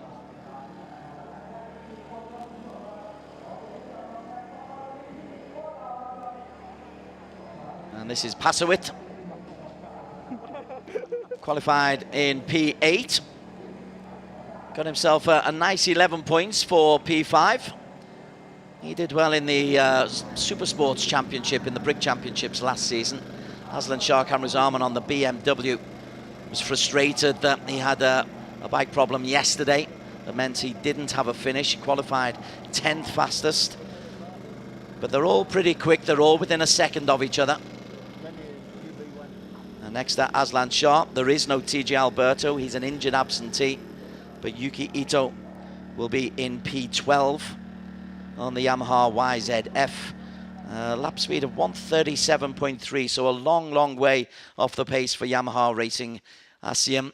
But as he said in the interview with Barry Russell, who is back with me, he's just really looking, Barry, to try to salvage something from this weekend, as Stefan Carapier enjoys a little fist bump, which is the way to celebrate with people these days. Good support from FIM. But Yuki Ito was an interesting one. He missed this morning's practice. He missed this morning's work and is at the back of the grid. Get anything he possibly can from this race. Yeah, he's got nothing to lose in this race. He can come through and get back to what he does best, which is racing and fighting. We know how combative he can be in a race. We haven't seen that yet this season. But I hope we do, as we just look there in the background. You can see Titipong keeping cool. Is it that hot up there? You've just been on the grid. It's hot. It's not blisteringly hot like it was yesterday. It's just one mark on the blistering scale. But it is cooler. There's more cloud cover, so the track temperature won't be quite so hot. But everybody just taking the opportunity to take what little shade that they can. There is Titipong. He was very bullish, wasn't he? I'm going for the win, he says. Yeah, he will do. He will do. He feels that he needs to do it for Thailand. That's a real thing with him. He knows he's got the flag on his shoulders. He knows there hasn't been a win for Thailand today, so that's his objective. There's a nice shot of the crowd there. It is a healthy old crowd, and we are on board with Zakwan Zaidi. That is the onboard camera for him. Maybe with Zakwan, we ought to have one pointing backwards, because all we're going to see is a little bit of tarmac, I think, with Zakwan. If yesterday is anything to go... Actually, no, that's not quite right, is it? Because Haruki Noguchi was the man who went out and really took it to Zakwan. Zakwan finished in front, but not after he had to work really hard to get past Noguchi. Yeah, Zakwan showed not only is he quick, but he's clever yesterday. The timing was beautiful, the tyres were going off. He was behind a novice in this class, Haruki Noguchi. And he knew he just probably managed his tyres a little bit better and got the better line coming into that turn. Yeah, as we were saying yesterday, that was an incredible result. First time out for the Japanese rookie. Only P3 though, because he had that wobble on corner number 12. I would have loved to have found out what his thoughts were on that, whether he was pushing too much or whether he was just outfoxed by Zakwan going into turn 12. Yeah, just maybe a little touch of red mist. But what interested me in the post-race interview was that he was disappointed. All right, he's a rookie coming in, never ridden Superbikes competitively before, and he was disappointed with P3. So watch that space. They are the facilities. There's the go-kart track, there's the football stadium, there's the practice stadium where the national team often come to play. We've got this circuit here. There's a drag racing circuit. There's a little bit of everything for the motorsport enthusiasts. They call it the destination of speed. As a football venue, it's hosted international games. Champions elect Buriram United play out of there. AFC Champions League games are played in Buriram. We are in a part of Thailand that I didn't know about at all before I came up to this part of the world, and it's only the sport that's really developed it. It is. And the knowledge here. It is, and I think it's a really good case study in what, if you get it right, if you put good sports facilities, international class sports facilities like we have here, in an unknown place, in the middle of nowhere. I can remember in 2014 the critics saying, oh, it's 400 kilometres from Buriram and nobody's going to go there, it's too expensive for the teams to go from the port and all the rest of it. And a lot of that was you know, just... Bangkok jealousy. Bangkok jealousy, yeah. But they showed it, and as I pointed out long ago at the time, people cover thousands of kilometres all over Europe every season. So what's the big deal? And the big deal is that we now, less than 8 years after this circuit was opened, have a fantastic facility and a vibrant economy. And we are getting ready for the 11 competitors in the Superbikes 1000cc. The 1 minute board comes on yesterday. Victory for Zakwan over Anupab over Haruki Noguchi. And they are 1, 3 and 5 on the starting grid. The real one is Titipong Warakorn, because there was such a mess made of the warm-up lap yesterday by the team that this time the good news is Titipong is actually on the starting line. Yeah, several conflicting stories, rumours that we heard in the paddock. The main one was that they had problems with lack of fuel. There may be something to that, but when I spoke to Titipong, who I know very well, earlier, he said on, I think it was lap 7 or 8, he broke his steering damper, and that was what slowed him down, because he was getting the head shake from that Ducati. So let's see what happens today. Of course, when he actually rode, he'd actually made a lot of progress and was challenging top 4. So here are the 11 starters. You've got Zakwan Zadi looking for a win double. You've got Titipong Warakorn alongside him. Ting Note, they call him, on the Ducati. Haruki Noguchi, the rookie for SDG Motorsports Hark Pro. Then on the second row, Jerry Salim, a former RRC champion at AP250. Anupab Sarmun and Abiwat Wangtanan, Yamaha Thailand Racing Team. You cannot split those two up. Yeah, and looking at the next row, we've got Kazma Daniel, Kazmaya Den for Yamaha Racing ASEAN, Yuki Ito's teammate, Pasuit Tidiwararak, another of those Thai riders. And then we've got Adam Noradin, Aslan Shah Kamaruzaman, and Yuki Ito rounding off the grid. Yeah, TJ Alberto, his graphic was up there, but wisely, I heard he was wanting to race, but wisely, broken collarbone, guys. Not a good idea to race with a broken collarbone. He was pretty chipper on the grid. I had a brief chat with him on the grid, and he went to support his teammate, as you'd expect. So he'll be back pretty soon. Collarbones don't take too long to heal. Not for motorcycle racers. I talked to years ago in British Superbike, there was a racer who broke his collarbone, and I spoke to his manager, and he said, no, he'll be back next weekend. This isn't bleep bleep football, mate. And so, so yeah, these are made of tough stuff. So the onboard camera is with Zakwan Zaidi. That's bike number 21. Alongside him, bike number 123. There is Pasuit Titivarak, who's for the Astemo SI Racing with Thai Honda team. I was impressed with him too yesterday. He said he was going for top 5. He delivered top 5. And there is Noguchi. He's looking pumped, isn't he? He is looking pumped, isn't he? Well, he led for so long. It was a great duel. I was looking back at the highlights again yesterday. Fabulous duel between them. They alternated the lead 5 separate times in the last 3 laps. Yeah, the rookie versus the experienced man. Zakwan, of course, is not very old. No, he's still only 26. He's still got years of racing left with him.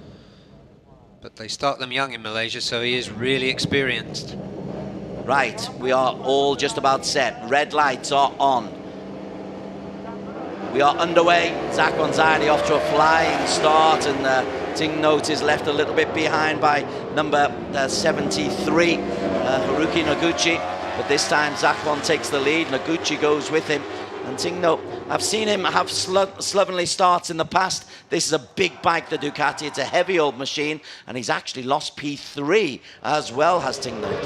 Yeah, and he's used to the inline four-cylinder machines. The Ducati's very different in its power characteristics, so he hasn't had that many practice starts because he's only been, in fact, it's less than a week since he even signed the contract with Access Plus Ducati. So maybe not so surprising, but let's see what he'll do from this position, which is about P5 at the moment, isn't it? Yeah, but Noguchi, he's actually been overtaken by both Yamahas of Apiwat and Anupab. Jerry Salem is trying to make a move on him, but it's Noguchi who leads. We're on board here with Zakwan Zaidi. Noguchi did make a break for it. Zakwan Zaidi is the man we're on board with. Noguchi in front of him. There is Zakwan looking for the double race win. And these two are already pulling a little bit of a gap ahead of the Yamahas of Anupab Samun and Apiwat Wangtanam. Yeah, and we saw this yesterday with Zakwan as well. He started, perfect start, and then just dropped back a little bit. I think he dropped back to P4 actually before he caught up again. This time he looks a little bit more sprightly in the early stages. It's Apiwat who's the leading of the Yamahas. He's in P3, but Noguchi leads through lap 1 of 13 from Zakwan, and Anupab in P3. Yeah, and Jerry Salem has got himself into P4. Excellent. Gary Salem working his way into this Superbike class very well, very progressively. That's his style. He's not an overnight success. It doesn't appear to be an overnight success, but he works his way in, and you can see him improving every time out on the Astra Honda. Zakwan just takes care of his tyres there. He doesn't mind losing a place this early on in the race, but you don't want to let Haruki Noguchi get too far away. Rather bizarrely, in the 3 preceding races today, we've had runaway victories in the Underbone 150 and in the Supersport 600, and that is really, really rare. Very rare indeed. And yesterday the Yamahas of Anupab and Apiwat, they looked like they were lacking a bit of power. I spoke to the team, and they said they had overheating problems. Today that shouldn't be so much of an issue, and Anupab sounded confident about the state of the bike on the start line, and it's looking pretty good there on the tail of Zakwan. Haruki just edges out a little bit at the front. Haruki a 1:38.2 on the out lap, so this is their first flying lap, and it'll be Apiwat going on the inside of Zakwan Zaidi once again, but it'll be Haruki Noguchi, who I think has been leading for out of this weekend. There've been 13, 14, 15 laps completed. Noguchi's been leading for 10 of them. Yes, he has. Yeah, nobody's told him it's difficult to race at this level with this quality of competition, and there he is, almost 0.4 ahead of Apiwat. A 1:36.8 for him there. Apiwat a 1:36.7. Zakwan and Jerry Salem, so the second of the Yamahas, Anupab Samun, has come through. He's just done a 1:37.0, so it's building up. Aslan Shah Kamrazaman, good to see Aslan back in. Yeah, he's got the fastest lap so far, so that's good, very good, as you say, Des, to see him coming back up. He's been pretty anonymous so far this weekend, and indeed didn't see too much of him in the pre-season test either. There is Aslan. 1XOX TKR Racing Team. The all-green livery, former champion, terrific character, defending champion, of course. Yeah, he's been defending it for a couple of years. 3-time defending champion. Not quite, but let's see if he can actually make any headway on the BMW at the moment. Haruki Noguchi is the man who is leading the way. Apiwat in P2, Zakwan Zaidi in P3. And that's Rookie good again. work from Anupab to get up into P4 as Aslan makes a move into P5. And Haruki looking confident under braking, and his line through turn 12 is good. Apiwat wants a piece of it though, doesn't he? His front four slightly clear of the rest. It's a second difference. A second on these motorbikes, on these powerful superbikes, is a long distance. Yeah, and Gary Salim behind those, doing well in P6. Titipong off the pace though. Yeah. 136.5 actually, so he's not. He may not be in the lead, but his pace is pretty good. Anupab 136.0, fastest lap so far. Yeah, Titipong won't be happy with this start. Let's see what he can do. There's plenty of time to go. And riders of his experience in Caliban know they don't have to rush into the early stages, get into the lead. So let's just see what happens when we get to the halfway stage and the tyres start to deteriorate. Apiwat, you just mentioned tyres. Apiwat bike number 24. He's the only one who's taken a soft compound on his back tyre. Everybody else has got medium. Apiwat taking a soft compound on his back. Titipong, after his poor start, dropped down to P7. He needs to put in some decent lap times. Titipong's last lap, 136.5. Yeah, all won't be well on that Ducati. It won't be perfect, otherwise we'd have seen a little bit more from him. And he's getting tied up with defending champion Aslan Shah. Apiwat takes the lead as we come in with 9 laps to go, 4 laps completed.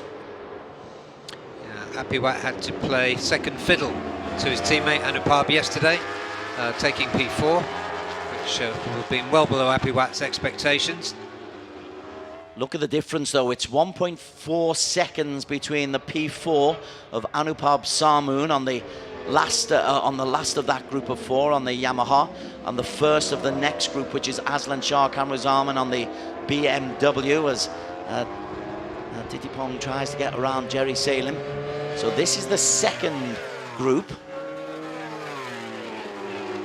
Yeah, seeing that, you'd expect to see that Ducati out-drag down there, down that long straight. Only Yuki Ito is really struggling. Yuki Ito is a long way down. He's out of the wreck and he's just had a 139, so he's just looking to pick up points to make sure that this weekend isn't completely redundant. Yeah, he did look out of sorts by his standards on the grid, but yeah, he just needs to enjoy the race, really. That should, if I was the team manager, that would be my advice to him. You're starting at the back, enjoy yourself, and you never know what might happen. Enjoying the race at the front is Apiwat Wangtanon on the Yamaha. Haruki Noguchi for SDG Motorsports Hawk Pro in P2, the Japanese debutant. He's got Zakwan Zaidi right on his shoulder. So it's a Yamaha sandwich with 2 Hondas as a rather neat filling. Behind them, Aslan Shah Kamruzaman. What's the deficit? Oh, Aslan Shah's brought it down to just a second. Yeah, we could just see him coming in the distance there. Let's see what he can do, because when we see Aslan on form, it's always great to watch. Yeah, he's very flamboyant, isn't he? Indeed he is. And although he's older, I promise you, he's not aged. Did he tell you that? I've seen his behaviour. I've also seen him on a bike, and he loves the challenge. There he is, hunkering down, knee close to the ground. The gap is just over a second.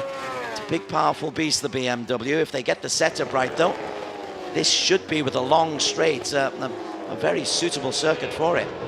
Yeah, I'm also interested in the extent to which Gary Salim's able to keep on his tail. In fact, so let's just see as we focus in on Aslan Shah Kamruzaman, the defending champion. We haven't seen him do anything like what we know he's capable of. Now he's stalking the front 4.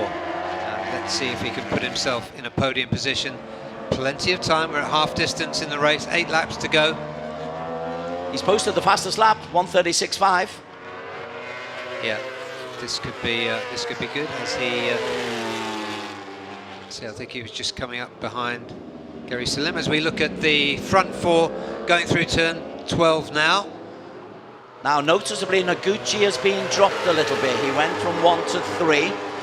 We know he likes to lead. As we look at the next group behind Aslan Shah, you've got 5 very, very capable racers from the back. Kazma Daniel, Titipong P9 though. Something's going wrong as we look at the front 4 once again. Noguchi in P3. Zakwan has a look on the inside and decides, yep, I'll take a little bit of the lead. Then a switchback, I think, caught Zakwan a bit by surprise. Yeah, and some good rookie performances just looking back there, as well as Gary Salim chasing after Aslan Shah. Adam Norodin's got in there, and Pasowitz moving up too, the Thai rider. I'm always interested to see the likes of Kazma Daniel, who's number 27. He's P10 at the moment, but I see him still racing Underbone, and then the difference dealing with an Underbone in Cup 3 weeks ago and coming onto the big superbikes here. You've got to be experienced, or it's a great experience to cope with it. As Noguchi goes through into P2, Zakwan has suddenly made a move here.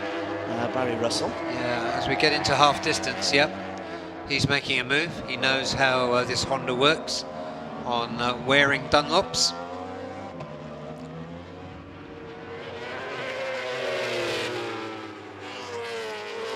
Okay, I understand that he's making such a move that he's actually just done 300 clicks per hour. Oh, oh, right. Is it just a mistake? So long as it's not an engine failure. It was just a mistake for Apiwat Wongtanon. He just got the braking all wrong. Yeah, he got all out of shape there. He shouldn't have made that mistake, to be honest, and he would tell you that himself. That's a bad mistake that's taken him out of contention, at least for the time being, and put him behind Aslan Shah Kamaruzaman, who's getting his act in order. That leaves Anupam Sarmoon chasing the front 2, as we saw yesterday, and it's the same front 2. As we saw exactly yesterday. The slight difference, though, is that Noguchi was the man who was leading, and nobody hit 300 kilometers an hour. That is quick.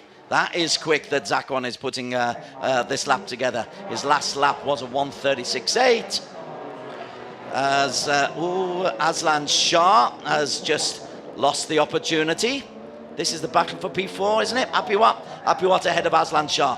Apiwat wants to get back into the front 3. Yeah, he's really determined, isn't he? He's a really aggressive rider. Apiwat, we know Aslan is as well. But, yeah, Apiwat. Oh, somebody's off. Is that Yuki Kazma Ito? Daniel. Kazma Daniel is off. So the Yamaha racing team, ASEAN, not a great day for them. Kazma and Yuki Ito both having a tough old time with Buriram. Yeah, very disappointing. Boom. Look at that. Thankfully, not onto the track. Yes, that's right. That's right. And here they go around again. 5 laps to go when they cross the start-finish line. So we are well beyond halfway. A 1:36.6, a 1:36.4 for Haruki Noguchi. He's responded to Zakwan Zaidi trying to break away by himself, putting in a really, really fast lap, and he's dragged Anupam Sarmoon along with him. That Honda's quick, isn't it? Honda Dream Racing, they've got good support. It's a fantastic team, as we know, and now there's a bit of stalking going on by Stalker Supreme, Anupam Sarmoon, who did such a good job with that particular skill yesterday, and Apiwat is still well adrift of these 3. What was the difference? I didn't see. Well, there he is, Apiwat trying to pull back. He's got Aslan Shah, and Adam Norodin is in that group as well.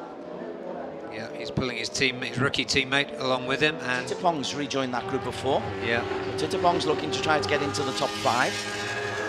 Yeah, Titipong will never give up, but you can see that he's not, that Ducati isn't in the best shape. He was the 2nd fastest rider in free practice on Friday, as well as, of course, getting that 2nd position on the grid. The Ducati that did that was a little bit quicker than this one. What's his best lap? His best lap is 1:37.3. The 2 BMWs of Adam Norodin and Aslan Shah are together as Zakwan goes up with 4 laps to go. 1:36.8. Apiwat at 1:36.2. He's desperate to try and get close. So we've got the BMWs and the Ducati at the back of that with Pasowitz in between. What happens to Jerry Salem? Everyone's just gone past Jerry Salem, haven't they? Yeah, I'm just saying how well he was doing, but looks like a problem for him.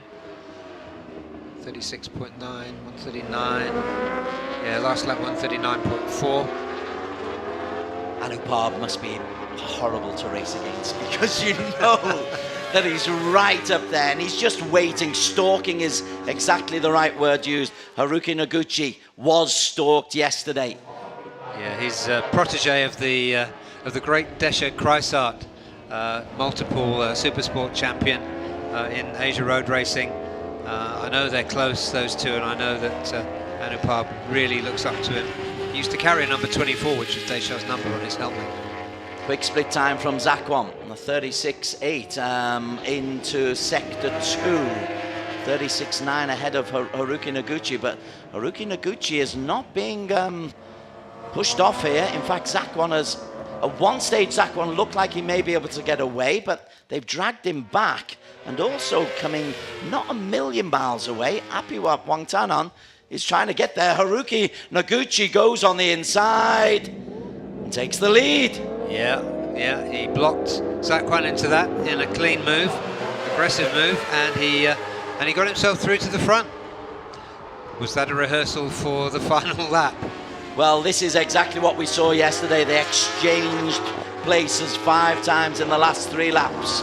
Zakwan and Haruki, except yesterday Haruki was the man who was being stalked. Zakwan just tries to put the power on as they come down the long back straight. But Haruki Noguchi, he's got the same machine, and if the setups are similar, it's going to be difficult for Zakwan to really overpower him on the long straight. Yeah, let's just see how quick the number 21 bike of Zakwan is compared to Haruki Noguchi. He's in his draft, so we won't get a real idea of the difference in power. But Haruki's going through there. Nicely done. He's going to have a look up the inside. No. Might as well keep his station for now with 2.5 laps left. Anupab just sits and waits. Anupab says, you two go fighting all you want. You Malaysians, you Japanese, you go fighting. I'll just sit here and try and pick off a place or two. Behind them you can see, if you look at the body language on the bike of Apiwat, he's trying really hard to get up. He hasn't got too long to do it, but he's making progress, I believe. He is, but he's running out of time. If it was 5 laps to go, you'd feel Apiwat might have an opportunity, but you can almost see the clenched teeth and determination. Zakwan has a look the inside, beautiful apex. Oh, he's nearly lost that back end again. Gosh, the power, but he's able to hold on to it. Yesterday, on the last lap, he couldn't hold on to the back end. That's right. Yeah, that was willpower that kept him in P1 then, because I thought he was going to lose a place with that wobble, but not the case. It is disconcerting, nonetheless, that there is a wobble there. But he's accelerated through. As we get the little inset from, that's the Honda team, that's Zakwan's team that we're looking at there. And then we move on to Noguchi's team. Little inset, bottom right. Fascinated, I mean, they've done all they can, it's now up to the riders. Yes, it is, and it looks very similar to how it did yesterday. And with just over 1.5 laps left. Look at Apiwat, Apiwat's up there.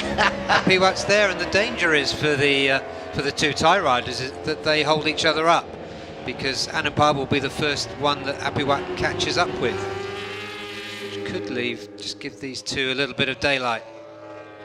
But let's stop speculating and see what happens, because it's going to happen very soon. Haruki Noguchi leads the way. Zakwan Zaidi, 21 P2. Look at that, Anupab and Apiwat. The brothers Grimm, you can hardly separate them. Fabulous racers for Yamaha, working together.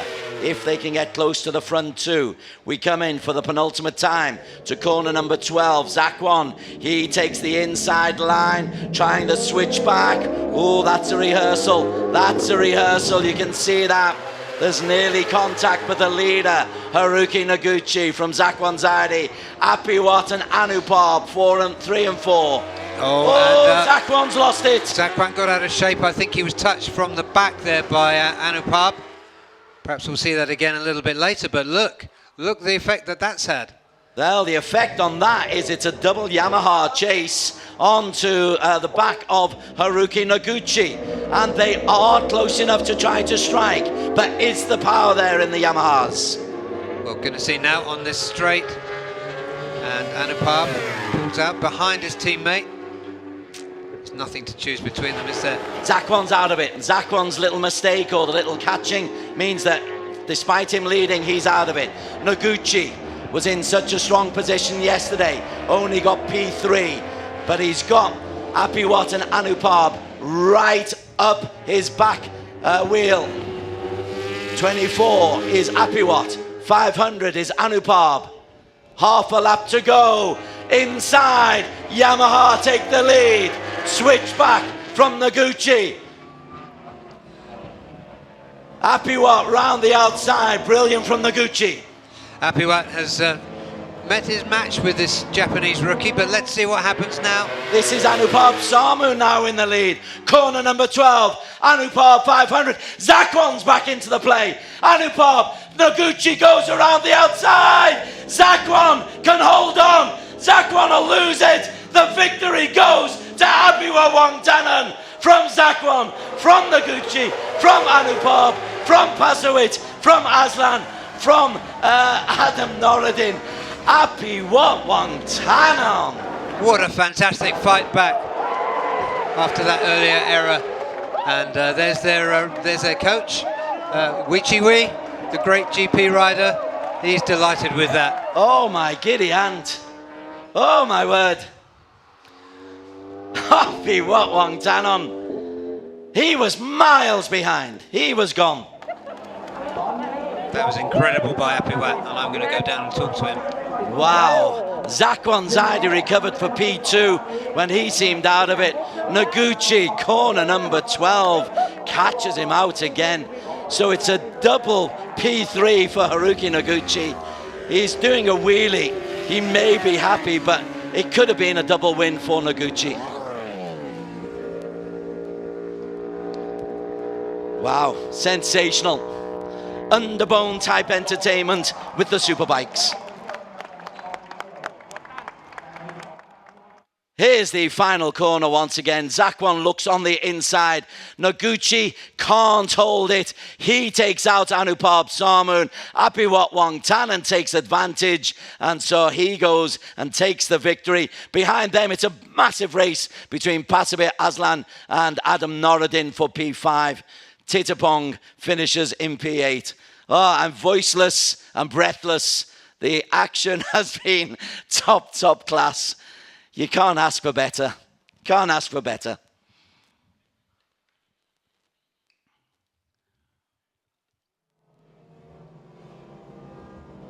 What a series we have got lined up. We've got another 10 of these races to come. And I'm sure the BMWs will improve. And I'm sure the Yamahas of Kazuma and Yuki Ito will improve. But at the moment, Apiwat Wangtanan, who had a P4 yesterday, puts a P1 to his name. So Apiwat takes it by 0.174 from Zakwan. Noguchi recovered for P3 ahead of Anupab Samun. Those two having a little battle as they went into corner number 12. Pasowit just edging out Aslan Shah, who just edged out Adam Noradin. Titipong, a frustrating P8 on the Ducati. Jerry Salem, consistent, but P9. Yuki Ito finished 30 seconds adrift. Kazuma Daniel, he got back on his bike. I'm not sure whether he'll get a points. Race control tell us the race is under investigation. I'm not surprised because they went so far wide, Noguchi and Anupab. There could be a track limits problem, but not for the winner. Apiwat Wangtanan, he kisses the ground because he has produced the most sensational win. He made a mistake, dropped to P5 at one stage, and then launched a determined, focused fight back that ended with victory as he took Zakwan Zaidi on the final corner and will pick up maximum 25 points.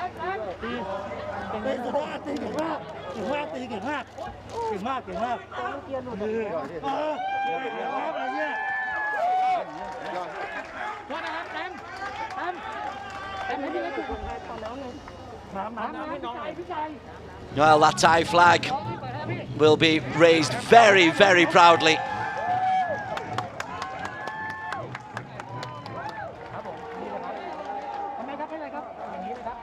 We're just waiting. I'm just getting some talk in my ear about what the race result investigation is all about.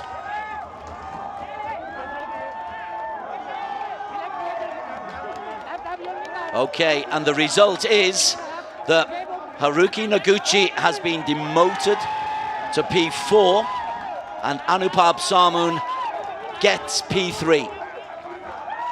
So because of an incident on the last corner, Noguchi doesn't even get his second podium. He's pushed down to P4. He's provided incredible entertainment for us, but he will end up with just 13 points for his afternoon's work. What it means is that it's a brilliant afternoon's work for the Yamahas of Apiwat Wangtanam and Anupab Samoon. 1 and 3 for them. Zakwan Zaidi, a brilliant, brilliant performance for him to recover from a last lap mistake to get through into P2. Wow. It was like watching Underbones on much, much bigger bikes.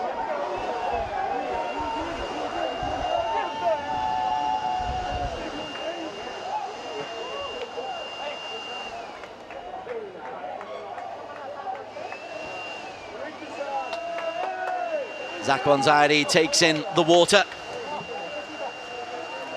And I think we can head to the Parc Ferme and hopefully we can get some interviews. The race winner is still absolutely ecstatic, jumping for joy. The crowd are happy, jumping for joy. And let's go and talk to Barry Russell to get some reaction from the riders.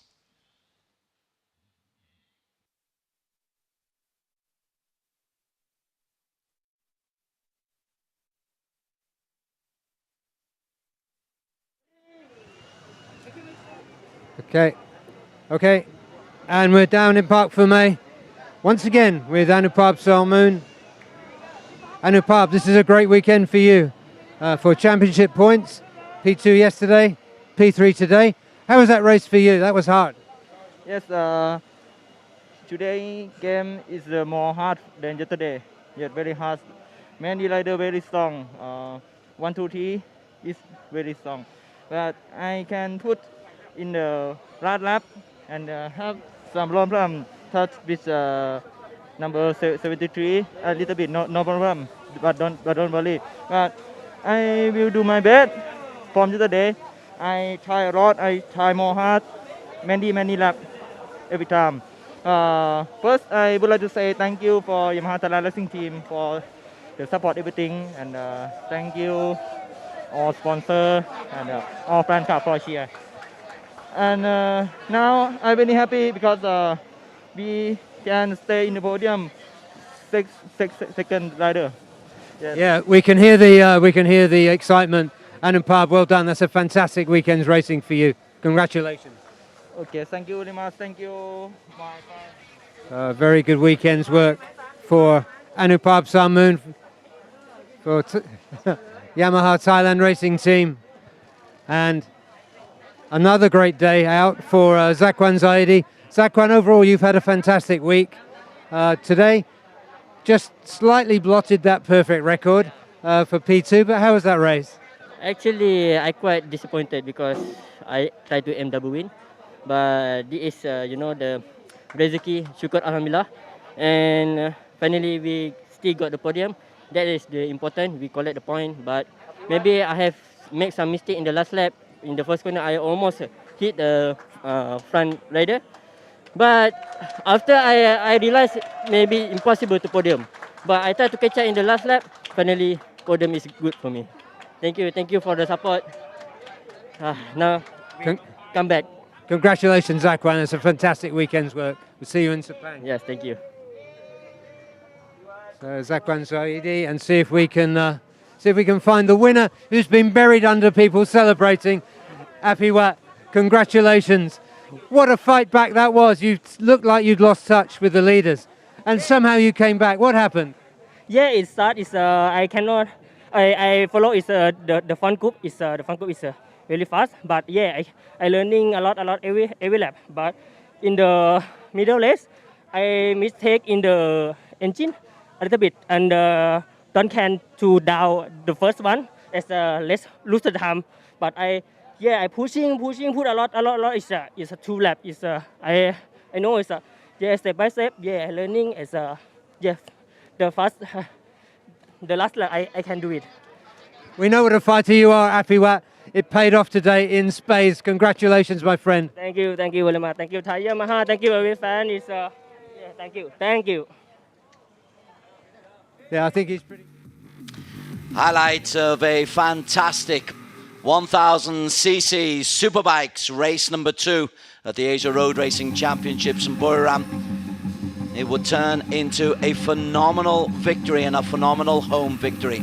Zakwan Zaidi on pole, winner of race number 1 at this same venue on the Saturday. Off to a strong start and led through the opening lap or so as we take the drone view of Buriram round corner number 1. But then Zakwan found himself behind a couple of racers, Anupab Samoon and Haruki Noguchi.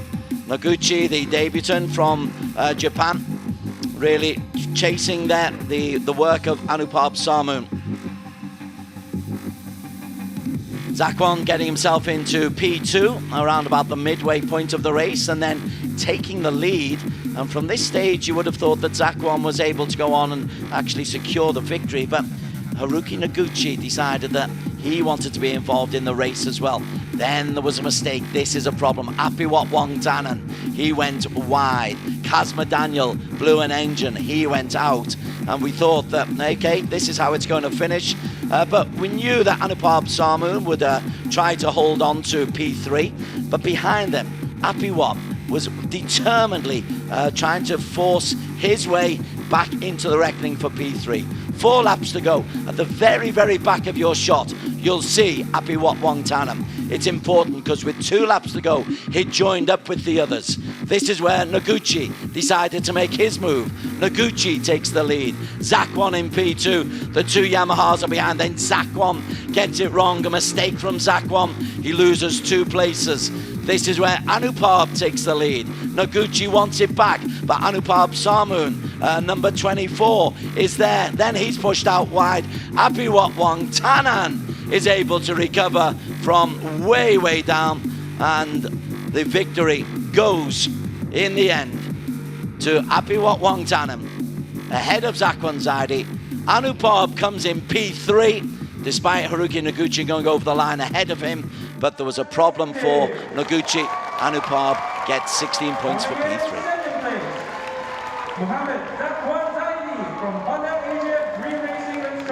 And now we are on to the victory ceremony. And the 3 racers in 3, 2, 1, Anupab, Zakwan, and the happiest man of all will be Apiwat Wongtanan, because he was so determined to come recover from that mistake that he made. Once he dropped down to P5, got to P4, determinedly followed up. Yamaha Thailand Racing Team get the team award for P1 and P3. And now, everyone, please stand. Okay, now the Thai national anthem in celebration.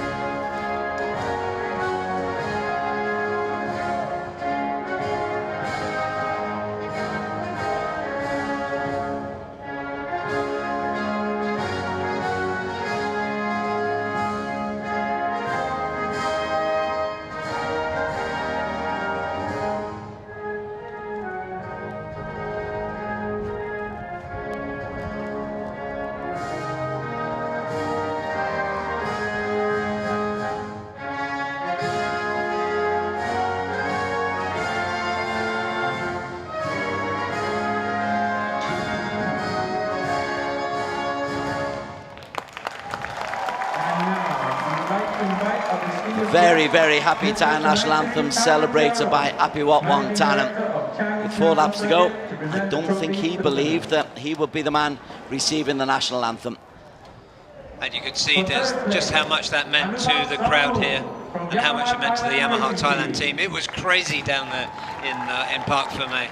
Fantastic. Tanasai, the managing director of Chang International Circuit, who've put on a great show for us here. He hands out the prizes, and he'll be happy that there's a tie in 1 and in P3, particularly this one. Apiwat Wongtanan takes the victory. You've just done the interview. What was the mood like for Apiwat? I'm assuming he's in disbelief.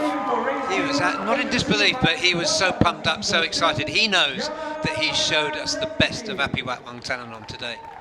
And it's a pretty good Apiwat Wongtanan.